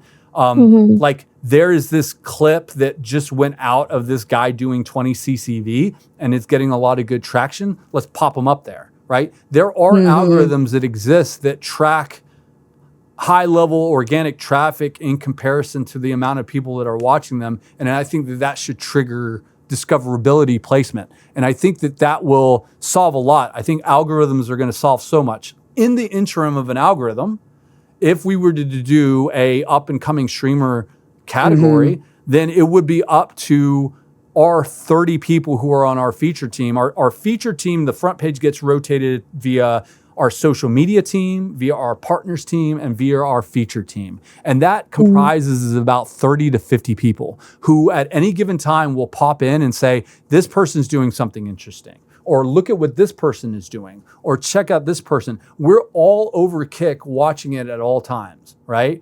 And if there's a consensus around, oh, wow, yeah, this person's doing something cool, because there's checks and balances, right? There's checks and balances. What happens is that if a staff member comes across someone who's doing something really good, and we pop them in there, and they're like, then we might have someone from the moderation team say, hey, this dude has been flagged 9 times in the last month. We cannot front page this person because there will be absolute pandemonium and meltdowns. Right? Oh, shit. There's all kinds of stuff. There's a discussion. My point is that there isn't just one person calling the shots here, right? There's everyone scouring the internet. So if we were to do this kind of category, yes, you guys would just have to realize that we are curating that. But the end goal for me would be, let's get an algorithm going that recognizes the good behaviors of an up and coming streamer, and let's get that going. That's my end goal. I like that. Somebody said call it up and kicking. Up and 1980 said call it up and kicking. I like it. Do you guys plan on dropping the mobile streaming for us to stream on our phones? Because I know you did. I know Crow tested it out when he did the golfing thing. Do you guys plan on dropping it anytime soon, or is it still in the works? Okay, so yes, it's still in the works. All right. We did do it beta testing. I remember Panda Skills had like a major surgery, and after post-surgery, he streamed from his hospital bed. Mobile, oh shit. Right? Okay. So I think we had like maybe 10 to 15 streamers who had the mobile capability in beta testing. So yes, it is there. It is a feature that's going to be happening. Now that's up to Paul when he releases it. It's up to our development team when they releases it. Now Paul looks to his team to say, are we ready yet? And we're not there yet. There's testing that we went under, and we're still smoothing it all out. But when it does get released, yes, like we love Prism, right? But there's 2 schools of thoughts on this, right? Like, why are we going to build it when there's Prism?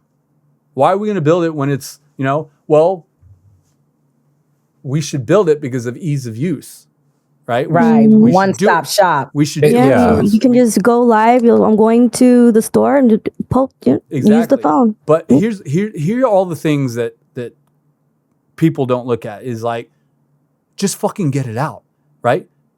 That's the argument. Just fucking get it out. Fucking get it out, right? However, what if we just fucking get it out and our version isn't as good as Prism? What's going to happen? You all just going back to Prism, right? And we spent how long developing it and getting it out there, right? Yeah. Like, it's better to build it, beta test, see how ass it is, refine it, pop it back out there. Because, like, do we want to compete against Prism? No, that's not our goal. But what we want to do is, if we're going to do this, let's just try to do it right so that it does become a true one-stop shop. I see Lauren and all you guys smiling. What is it? Would that be for mobile game? Is because our chat is like, they're asking questions. I'm like, I don't want to like just cut people off. Yeah. Do it. Cut it I off. was like, Do it. Just say there's like, Swag says, what about for mobile gamers, or is it for Prism too? Mobile? What do you mean? I know. I guess they COD mobile, like console. Yeah, no. Like you play mobile games on your phone and they can stream off the phone. Yeah. If you have that, like whatever screen you're mirroring or projecting, yeah, it'll take. I think you can use Prism Swag. Yeah. For now. I think what this boils down to is that us as consumers, we want one place to go to. Yeah. And especially for people that are in the affiliate status, we just want one thing. We don't want to go to Prism. We don't want to go to this. We don't want to go to that. We want a one-stop shop to where we can put our content and put that egg into, where I just know from my personal opinion, I don't want to go hit the TikTok one, go to this one, go to that one to have all my live streams on my phone. I just want to be able to go on my Kick. Same thing with console. There's been a lot of people talking about the console. I know it's coming. I don't want to harp on it. I know it's coming. But can we just do it, please? Yeah, Thank we you. are doing it. We are doing it. We are doing it. But we want to roll it out and make sure that it's good. They want to give us a good piece of work to work with. Yeah. I'm not saying it's not coming. I'm saying that, yes, it's getting work done. According to our beta testing, it was part of it. I loved it. I was like, fuck, what more do you need? Panda Skills is broadcasting from a hospital bed. And then Crow's golfing. Yeah. So it's Crow's like, golfing. That was dope. Yeah, it's tip top. I think that this is definitely a poly question. Like, where are we at with it? You know, it's there and it's happening. Look. Can I chime in just one sec? Just because I feel like this talk track has been for people who have been on the platform for a while, it's been like respectfully like a two year long edge. I was about to say that when I said, look, I'm 2 years on Monday. Yep. Yeah. We're edging for 2 really years. great. Yeah, we've been for 2 years too. Mm-hmm. So do you think anything would come out this year? I know you can't give us a deadline or a date, but like, do you think 2025 would be? You know, Bajan has tweeted. Bajan, and don't take my word for it. Go to Bajan's Twitter page, look at his replies, and look how he talks about like API features, things that are rolling out. 2025. Look, it drives me crazy when we tweet out like a Dragon Ball Z thing saying we've been hibernating, and guess what? We're coming out swinging. All right. Come on. It's like for me, like I'm like, like guys, come on.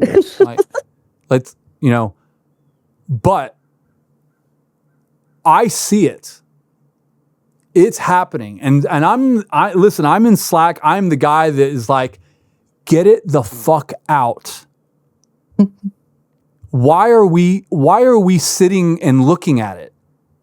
Yeah. Right? And I'm just talking for myself. And I know, like, come Monday morning, hey man, why are you throwing us under the bus? Right? I'm not throwing anyone under the bus. Right? I'm not. Right? But I'm talking with such confidence because I've seen it. I've seen proof of life. I've seen it. You guys have seen it. I don't have to fake it. Like, we beta tested the mobile. Yeah. Right? What are we waiting on? What are we doing? What that was like 4 months ago, right? Mm-hmm. All right. Okay. Yeah. Like what is we need to make it perfect. It ain't ever going to be perfect. That's why there's No, 1.0, 2.0, 3.0, 2.1, 2.5. That's why there's all that, right? So I think that we were burned by over-promising and under-delivering so early on that we've clammed back into our shell. That's what I think. And I think that we're forgetting that we're just human. I think that when we were doing these things very early on and we were saying, hey, we're going to let you like split your funding over to your mods, and we're going to offer crypto, and we're going to have mobile streaming, and we're going to have kicks, and we're going to have all these things, and they're coming out within 2023. And I think we shot our shot too early, because when we started digging into these things, we started realizing that our base wasn't good. Our base just wasn't good. And we realized that we had to rebuild this base, okay? So we climbed back into our shell. But now I'm looking at things, I'm kind of like, hey, we're there. Why? Oh, You know? But what I'm saying is the question is like about 2025. My point is that we're saying things are coming out. Bijan has said point blank that things are coming out. And this is different than Santa Maria saying it. This is different than Pauly saying it, right? These are now owners of the platforms saying it. Lauren, what are you laughing about? What's going on? Listen, we got people over here. My alerts are going off in the chat. I was like, I don't know how to turn them off, y'all. But I I'm turned that just trying to shit say thank you to the off, chat. I tried to turn it off twice. I think I have my alerts in 2 places. So I said, oh, well, fuck it. But while I have the floor, I do have one final affiliate question. This is affiliate related from Marouser. I wasn't trying to ask no questions from... I'm just here today, and thank you for having me. So Marouser did have a question for affiliates, and maybe you guys want to chime in as well. So the verified people and the partners, you have the option to get weekly payouts right now, brought to you by Kick Streaming. Any plans to perhaps give the affiliates that same option to get either weekly or bi-weekly pay in the near future or the far future? Or yeah, I think this, as far as right now, no. Because this comes down to scaling. Okay, look, I'll give you another example. Like our moderation team, we quietly this past Thursday rolled out that. Okay, so right now we do beforehand when we launched the site, we would do our moderation team would give out warnings to VR chat, chatting roulette, and pools streamers. We'd be like, hey, this is what you're doing. Can you adjust your content? They would adjust it. No ban, no nothing. It would just keep going. To scale that to the rest of the platform takes more resources, takes more people, because just chatting is a much bigger category than VR chat. Because gaming is just a much bigger category than chat roulette, right? The other thing is that just chatting and chat roulette just chatting has a lot more nuance than, like, let's say, pool stream. On pool stream, you can say, hey, yo, your bikini is crazy too small. Here's a screenshot. Please change it. Okay, my bad. We're going to do it, right? But in just chatting, it's tough because you're saying, like, hey, this topic that you're talking about is like, we're not sure what to make of it. Like, are we missing something? Like there's a lot more gray in just chatting. Like it's not as like black and white in other categories like VR chat or chat roulette, right? So my point in saying all this is that we need a staff to be able to do back and forth with people when we give a warning, right? Okay. So this past Thursday, we have rolled it out to the entire site that we are now doing this for KCIP and verified throughout the entire platform, right? Because it's much more manageable. Like KCIP members, while we have a lot of people in KCIP, I think we have like 2,000 people, maybe a little north of that. Shit. Right? Okay. And then you open that up to verified. All right. That's even bigger, right? Now you open that up to affiliates. That's even more bigger. That's even more bigger, right? Like my point in saying it, and I'm using the analogy of how we're doing the warning system. We have to roll this out because we just don't have the staff to monitor it all. Like, right? We started off with pools, then we added VR chat, then we added chat roulette. Now we added KCIP. Now we added verified. Same thing with the weekly payout, right? At first we had internal discussion. We were like, fuck, we can only do this for KCIP. We just do not have the manpower to do this for KCIP and verified. And then we took a deeper look at it and we're like, all right, we can do it, right? But we can't do it for the entire platform. Can we scale and get to that point? I think so. But there are a lot of things in consideration when you're talking about just all of a sudden opening it up to absolutely everybody, right? So I'm just giving you some behind the scenes thing of like the resourcing of doing that, right? So right now it is worth our time to do it for KCIP and verified because we have the manpower to do it. Right. So that was that question answered. So just not right now, perhaps. Yeah. I don't see it anytime soon, let's just say. Okay. Yeah. Let me ask you this. Would it be worth our time to do it? Yeah. Like, do you think it would raise a lot of eyebrows across all platforms and people are like, hey, maybe I should give Kick a shot? Weekly payout? I feel like if I'm not mistaken, I'm pretty sure TikTok is on a weekly too. Well, kind of, but it's still a 50-50 split. So is it really? Still 50-50, yeah. But like TikTok, it'd be like, oh, okay, well, TikTok's leaving. Where do I go? And if I see, oh, okay, well, Kick's doing my payouts every week, and I get a bigger split, that might be worth it. It would Of help. course, It would help. everybody else on the platform too, but Yeah. just thinking the future. Cool.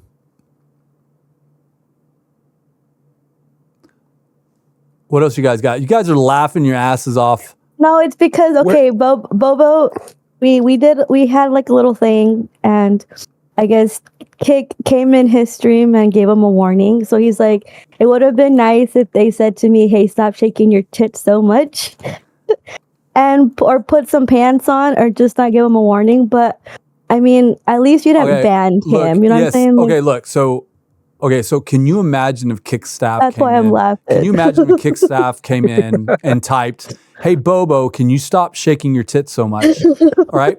That stuff true. would get True. that stuff would get clipped off, right? And Bobo would be claimed to be the darling of Kick. Look at the favoritism that Kick is giving Bobo, all right? As opposed to being like, "Hey Bobo, check your email, bro."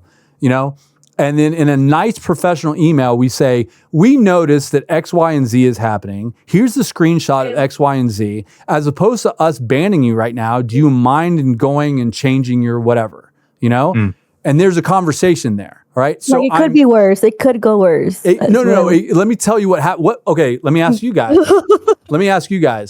What would happen on other platforms? If 7-day ban. Okay. 7-day ban. A 7-day ban, and then what kind of explanation? What kind of dialogue would there be? Nothing.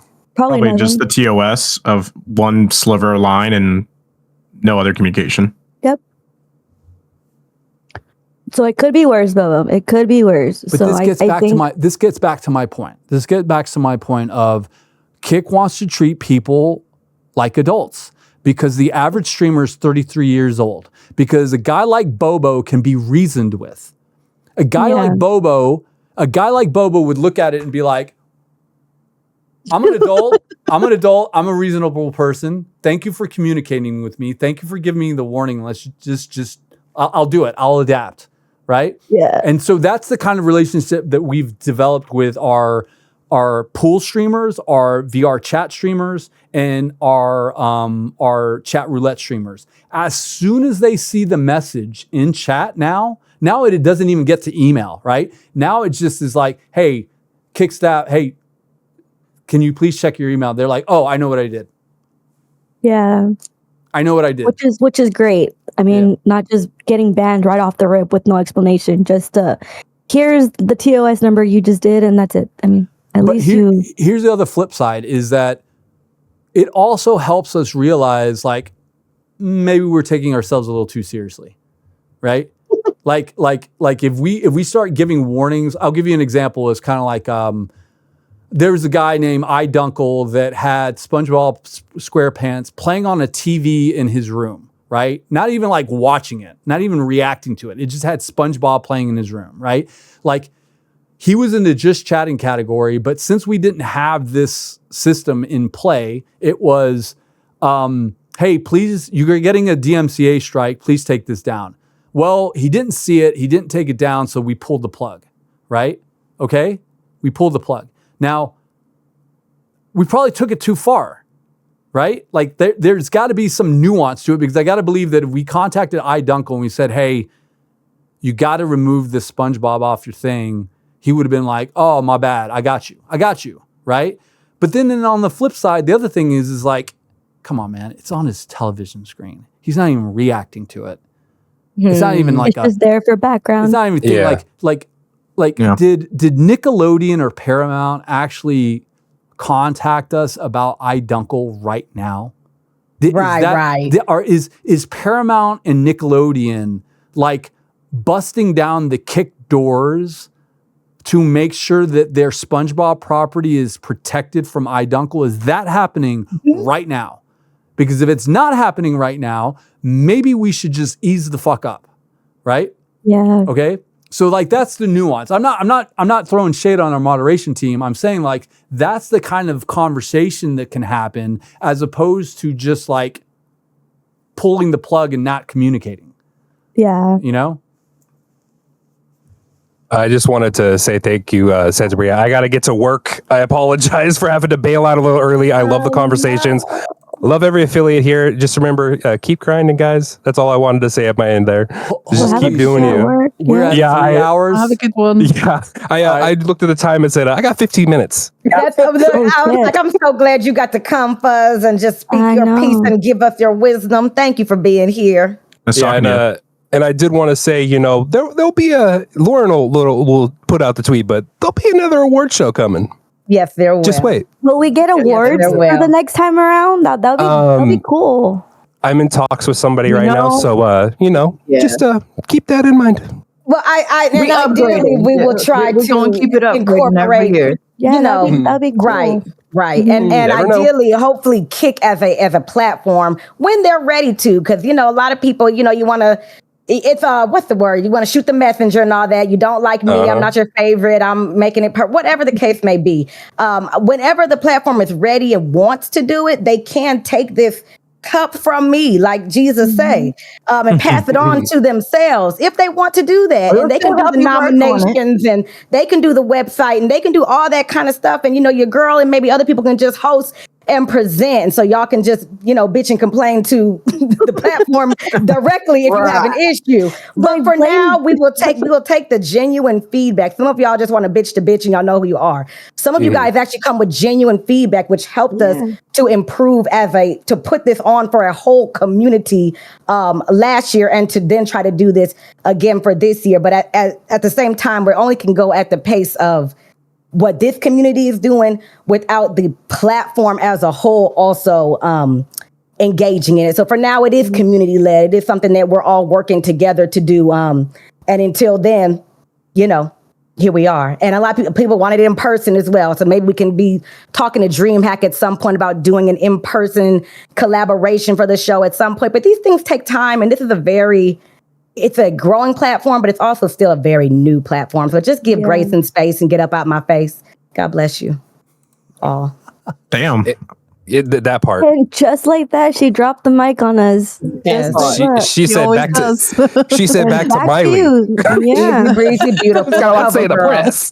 Cover girl. But Thank you. hey, Fuzz, if you got to balance, cool. Let's take just 10 more minutes where everyone can just round it out, and then we'll go from there. I appreciate you guys. I appreciate you. Bye, guys. Bye. Have a good day. Who was that guy? I'm kidding, by the way. I'm weak. That's crazy. If you don't know, now you know. That was hopefully the point of having more different kind of people come on to this. All right, so let me ask you guys something. Like with Kick Talk, is this what you expected? Is there a better way to do this? Do you like this? I think this is your time to call us out. how we produce this show, how we do this, or is this just are we taking advantage of you guys? Are we, or do you feel heard? Is this a good format? I personally think this is great. I mean, it seems like you let anybody in, which is really good because you get all points of perspective of their reality in the streaming journey, whether, affiliate, verified, you got Aiden, you got OTK management, you know what I'm saying? So like, I think this is great in my eyes. It's not filtered. You let us, it's pretty much just raw content. Literally. Yeah. It's not Real. not scripted at all. Mm-hmm. Cool. Right? They didn't send you nothing saying, okay, sweet cakes, you're going to ask about the wrestling. I know, GBG, like, make sure you yeah. ask about the roadmap to kick and all that. Nobody, for the chart. Nobody says all that. In fact, you go in so blind sometimes. I'd be like, oh shit, what am I going to do today? Yeah, I That's got what I'm saying. I woke up, I was like, what am I going to say? yeah. I got the but Discord I invite love last night. freeform. You're right. We love the Yeah, freeform. I don't like style. the scripted. Yeah, I was like, are they gonna ask me questions? Or I was like, no, this is what I like. This is great right here. This is great. Cool. Awesome. So, yeah, I mean, what are you guys parting thoughts? Like, across the board, it doesn't have to be KCA related or anything else that we've talked about. Like, it could be like suggestions that we, what you want to see kick or what your perception is on life, whatever. That way we can just round it out. I guess my point is that I don't want you guys leaving without putting it all out on the table. So if there's anything that you're leaving on the table, I don't mind spending an extra 10, 15 minutes making sure that you walk away from this call getting your point across. No, I think I was quiet in the beginning and I yapped away. You said it. I will say this. I was pretty uneasy joining Kick because, perception and, there's that Twitch pill. I'll say that mindset, going to Kick, and it was kind of uneasy. And I asked my community yesterday, I said, are you guys liking Kick? And they're like, yeah, we're so in it. And, for 2025, I feel a lot better going into Kick for the third year, second year, whatever, versus in the beginning. So I'm pretty at ease. Again, it's just kind of like avoid the noise, stay true to your content, trust the process, and keep going. So, yeah, it made me feel comfortable doing the whole switcheroo from Twitch to Kick, and just it's like my little safe spot right here. It's comfortable. I'm liking it. For me, I am like a really shy person. So at the end of last year, when we put on those award shows and everything, it was a way for me to finally notice that I can step out of my comfort zone and show up. And this is another situation. I was nervous. I've been in the streams with Kick Talks and just to see the chats flaring off, and it's like, oh. But this was an experience. I vibed out. I enjoyed talking to them.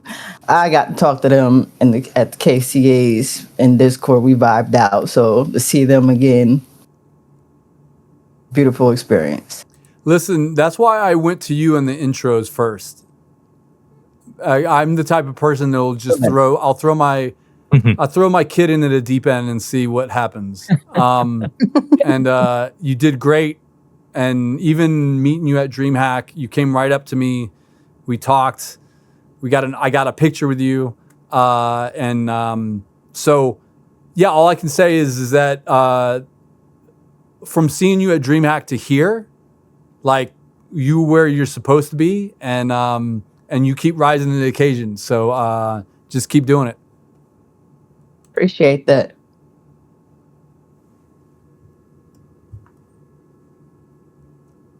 Oh, and before I forget, SPS Gaming Org just got affiliated, and we're doing our first community event. Well, not first, because as an affiliate, we're doing our first event. So I'm calling it out, putting it out there now. We are going to be doing a puzzle along. All the links to register for the puzzle along is in the bio on my personal channel, Sugar Bears Club, and on SPS. And you can also hit the Twitter on sbsgaming.org and register. So hit it up. Let's have some fun. Let's put down the game. You guys have controllers. me. You guys have me on Discord. If there's any way that I can help or what you got going on, please hit us up and let us know. And we will support every way we can. I'm gonna do a We Listen and We Don't Judge series with 3 other streamers involved. So this one's gonna be in for the books. I'm excited. I did it for my stream, but just with the community. But I think if I add people with the same sense of vibe and style that I put out, I think it's gonna be hilarious. That'll be fun. It's gonna be funny. Hell yeah.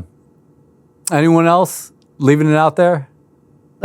Since we're all talking about what we're doing, Kick Conversations obviously is going to continue every Friday. And if anyone will be interested in being featured, there is a form now in my About section where you can fill in to register your interest. We're also going to be branching out and doing a bit more with it. I'm going to be doing Kick Conversations Hot Topics, which we trialed last year, where we're going to have 3 or 4 streamers on at the same time. We're going to start tackling some more of the divisive topics in a nice conversational, respectful manner. But we're gonna tackle Kick Conversations at the moment is kind of a one-on-one conversation, and it's quite positive around Kick. We talk about the negatives, but we don't get into anything too crazy. But we want to kind of get out of the comfort zone and breach some of those hot topics. We're also going to be doing, someone mentioned it earlier, but we're going to be doing Kick Conversations with mods, and we're going to be doing one with viewers, and we have some other podcasts coming as well. So yeah, big things happening this year. Yeah, this is the year to do stuff. 2025 is the year to do stuff. Just put your mind to it. We got it. Just do it. Yeah, just do it. Go do it. Right. Don't Just be do it. afraid to take some risks. My sister said that she said her word for the year is perspective. So getting the perspective of other people, sharing in others, and also finding what her own vision for her own life and her world looks like, and in that perspective. So along those same lines, I want to thank you guys for sharing y'all perspectives in this discussion with us all day, from Santeria and all his feedback, and taking on every question, no matter what it was, having a response for everything, and thought out response, not just answering to answer the question, but taking time to actually listen, respond, formulate, and then come up with solutions and offer it back to us. So thank you guys for all being a part of this. Appreciate again all the support from the Kick Community Awards event 2024. It was the first time doing it with the community as a whole within my reach, and I'm blessed to have had so much help with that as well.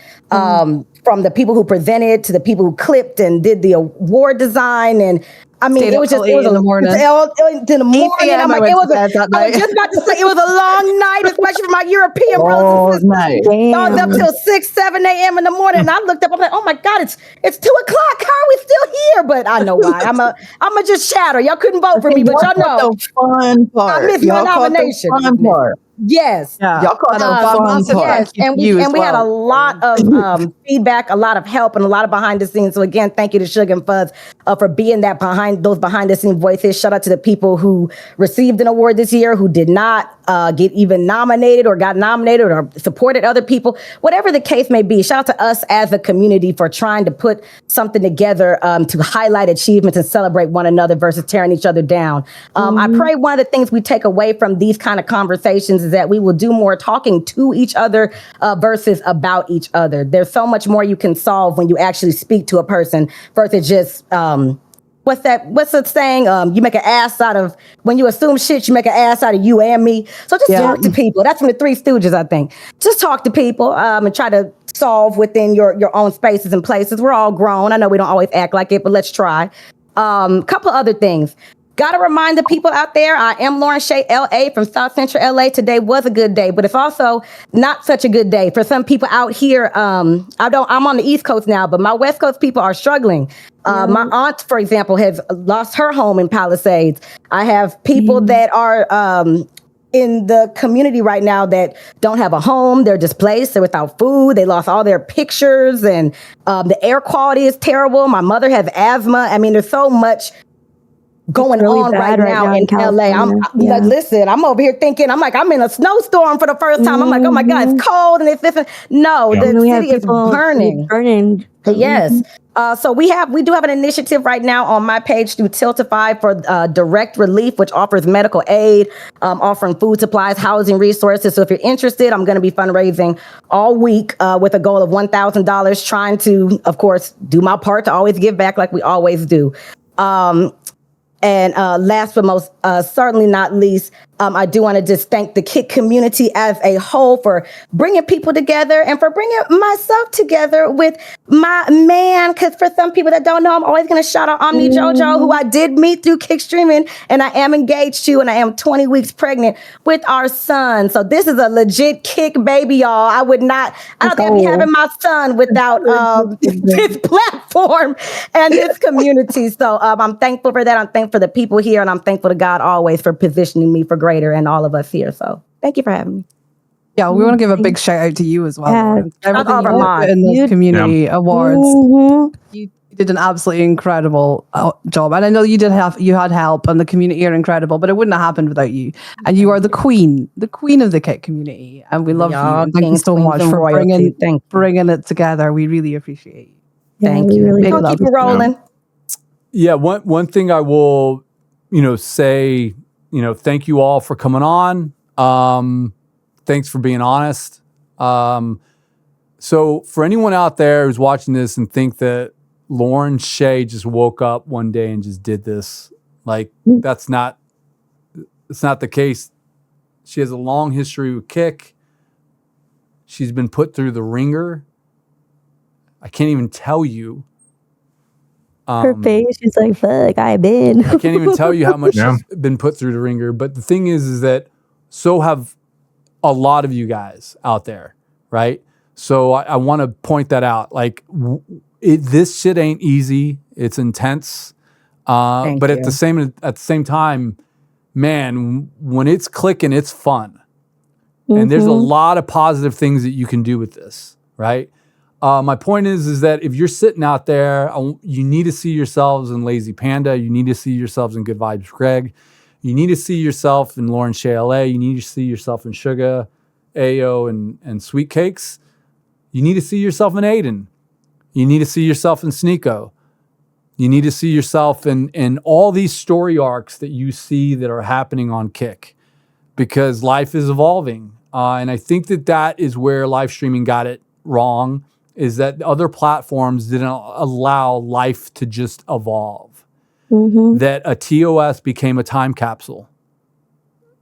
And when you loosen up TOS and you loosen up the time capsule, it's going to get a little rough, but it's the only way maturity is going to happen. It's the only way that a story arc is going to happen, and it's the only way that you evolve out of your current situation. So leave the resentment at home.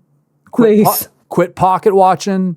Realize that people are, worry about your grind, worry about your community. If your community ain't giving you the flowers, then this might not be for you. Well, you need to believe in yourself, at least. Yeah. Believe in yourself. If you don't believe in yourself, then you can't grow as a person. And I'm learning that now. I'm giving myself that self-love. So beautiful. And then here's the other thing. Eddie is on little holiday. Vacay. He is going to be back next weekend hosting Kick Talk. So big shout out to Eddie for allowing me to host these. Big shout out to Eddie for even allowing this to happen. The only platform where the CEO comes on and answers questions and allows his staff to answer questions. All you guys on here, promise we'll bring you guys back on so that you can have a chat with Eddie. Because he's the main event, right? And so, but just know he watches these when he's not a part of these, right? We break this down, we take notes, we clip it off, and we share this internally. So every bit of this he will watch, he will take inventory on. But thanks to Eddie for just allowing this to happen. Big shout out to the mods that were in here protecting chat. Big shout out to the staff that was listening to you guys. And and we do take this seriously. We do pick this apart. We clip this off, and all departments are able to dive into this and watch this, via clips and things of that nature. But yeah, thanks to you guys for coming on here and putting yourself out there and having a discussion. And then I'll echo what Eddie says all the time when we wrap one of these things up, is that thank you for just like being interested in Kick enough to be here, right? I think he's always shocked every week in seeing like how many people actually care about the platform, how many people actually want to learn about the platform. So I just want to end the show. You just have to give it a chance, at least. Just give the platform a chance. If you don't like it, you can go back to the other one. That's it. That's it. Change the channel. And there's a lot of options. And let's just continue, just before we wrap, make sure we continue to incorporate different people's voices, because I think it was awesome having affiliate, verified streamers, KCI people, just getting more people's voices. So perhaps in continuity of care for the Kick Talks going forward, there can be one day some sort of form where people can maybe apply to come on and be like, hey, I'm so-and-so, I'm an affiliate on the platform, and here's what I'd like to talk to Eddie about. And maybe that could be another way you guys do some scouting and get some people to be featured as well, just to continue this. Yeah. So who do we want to host, guys?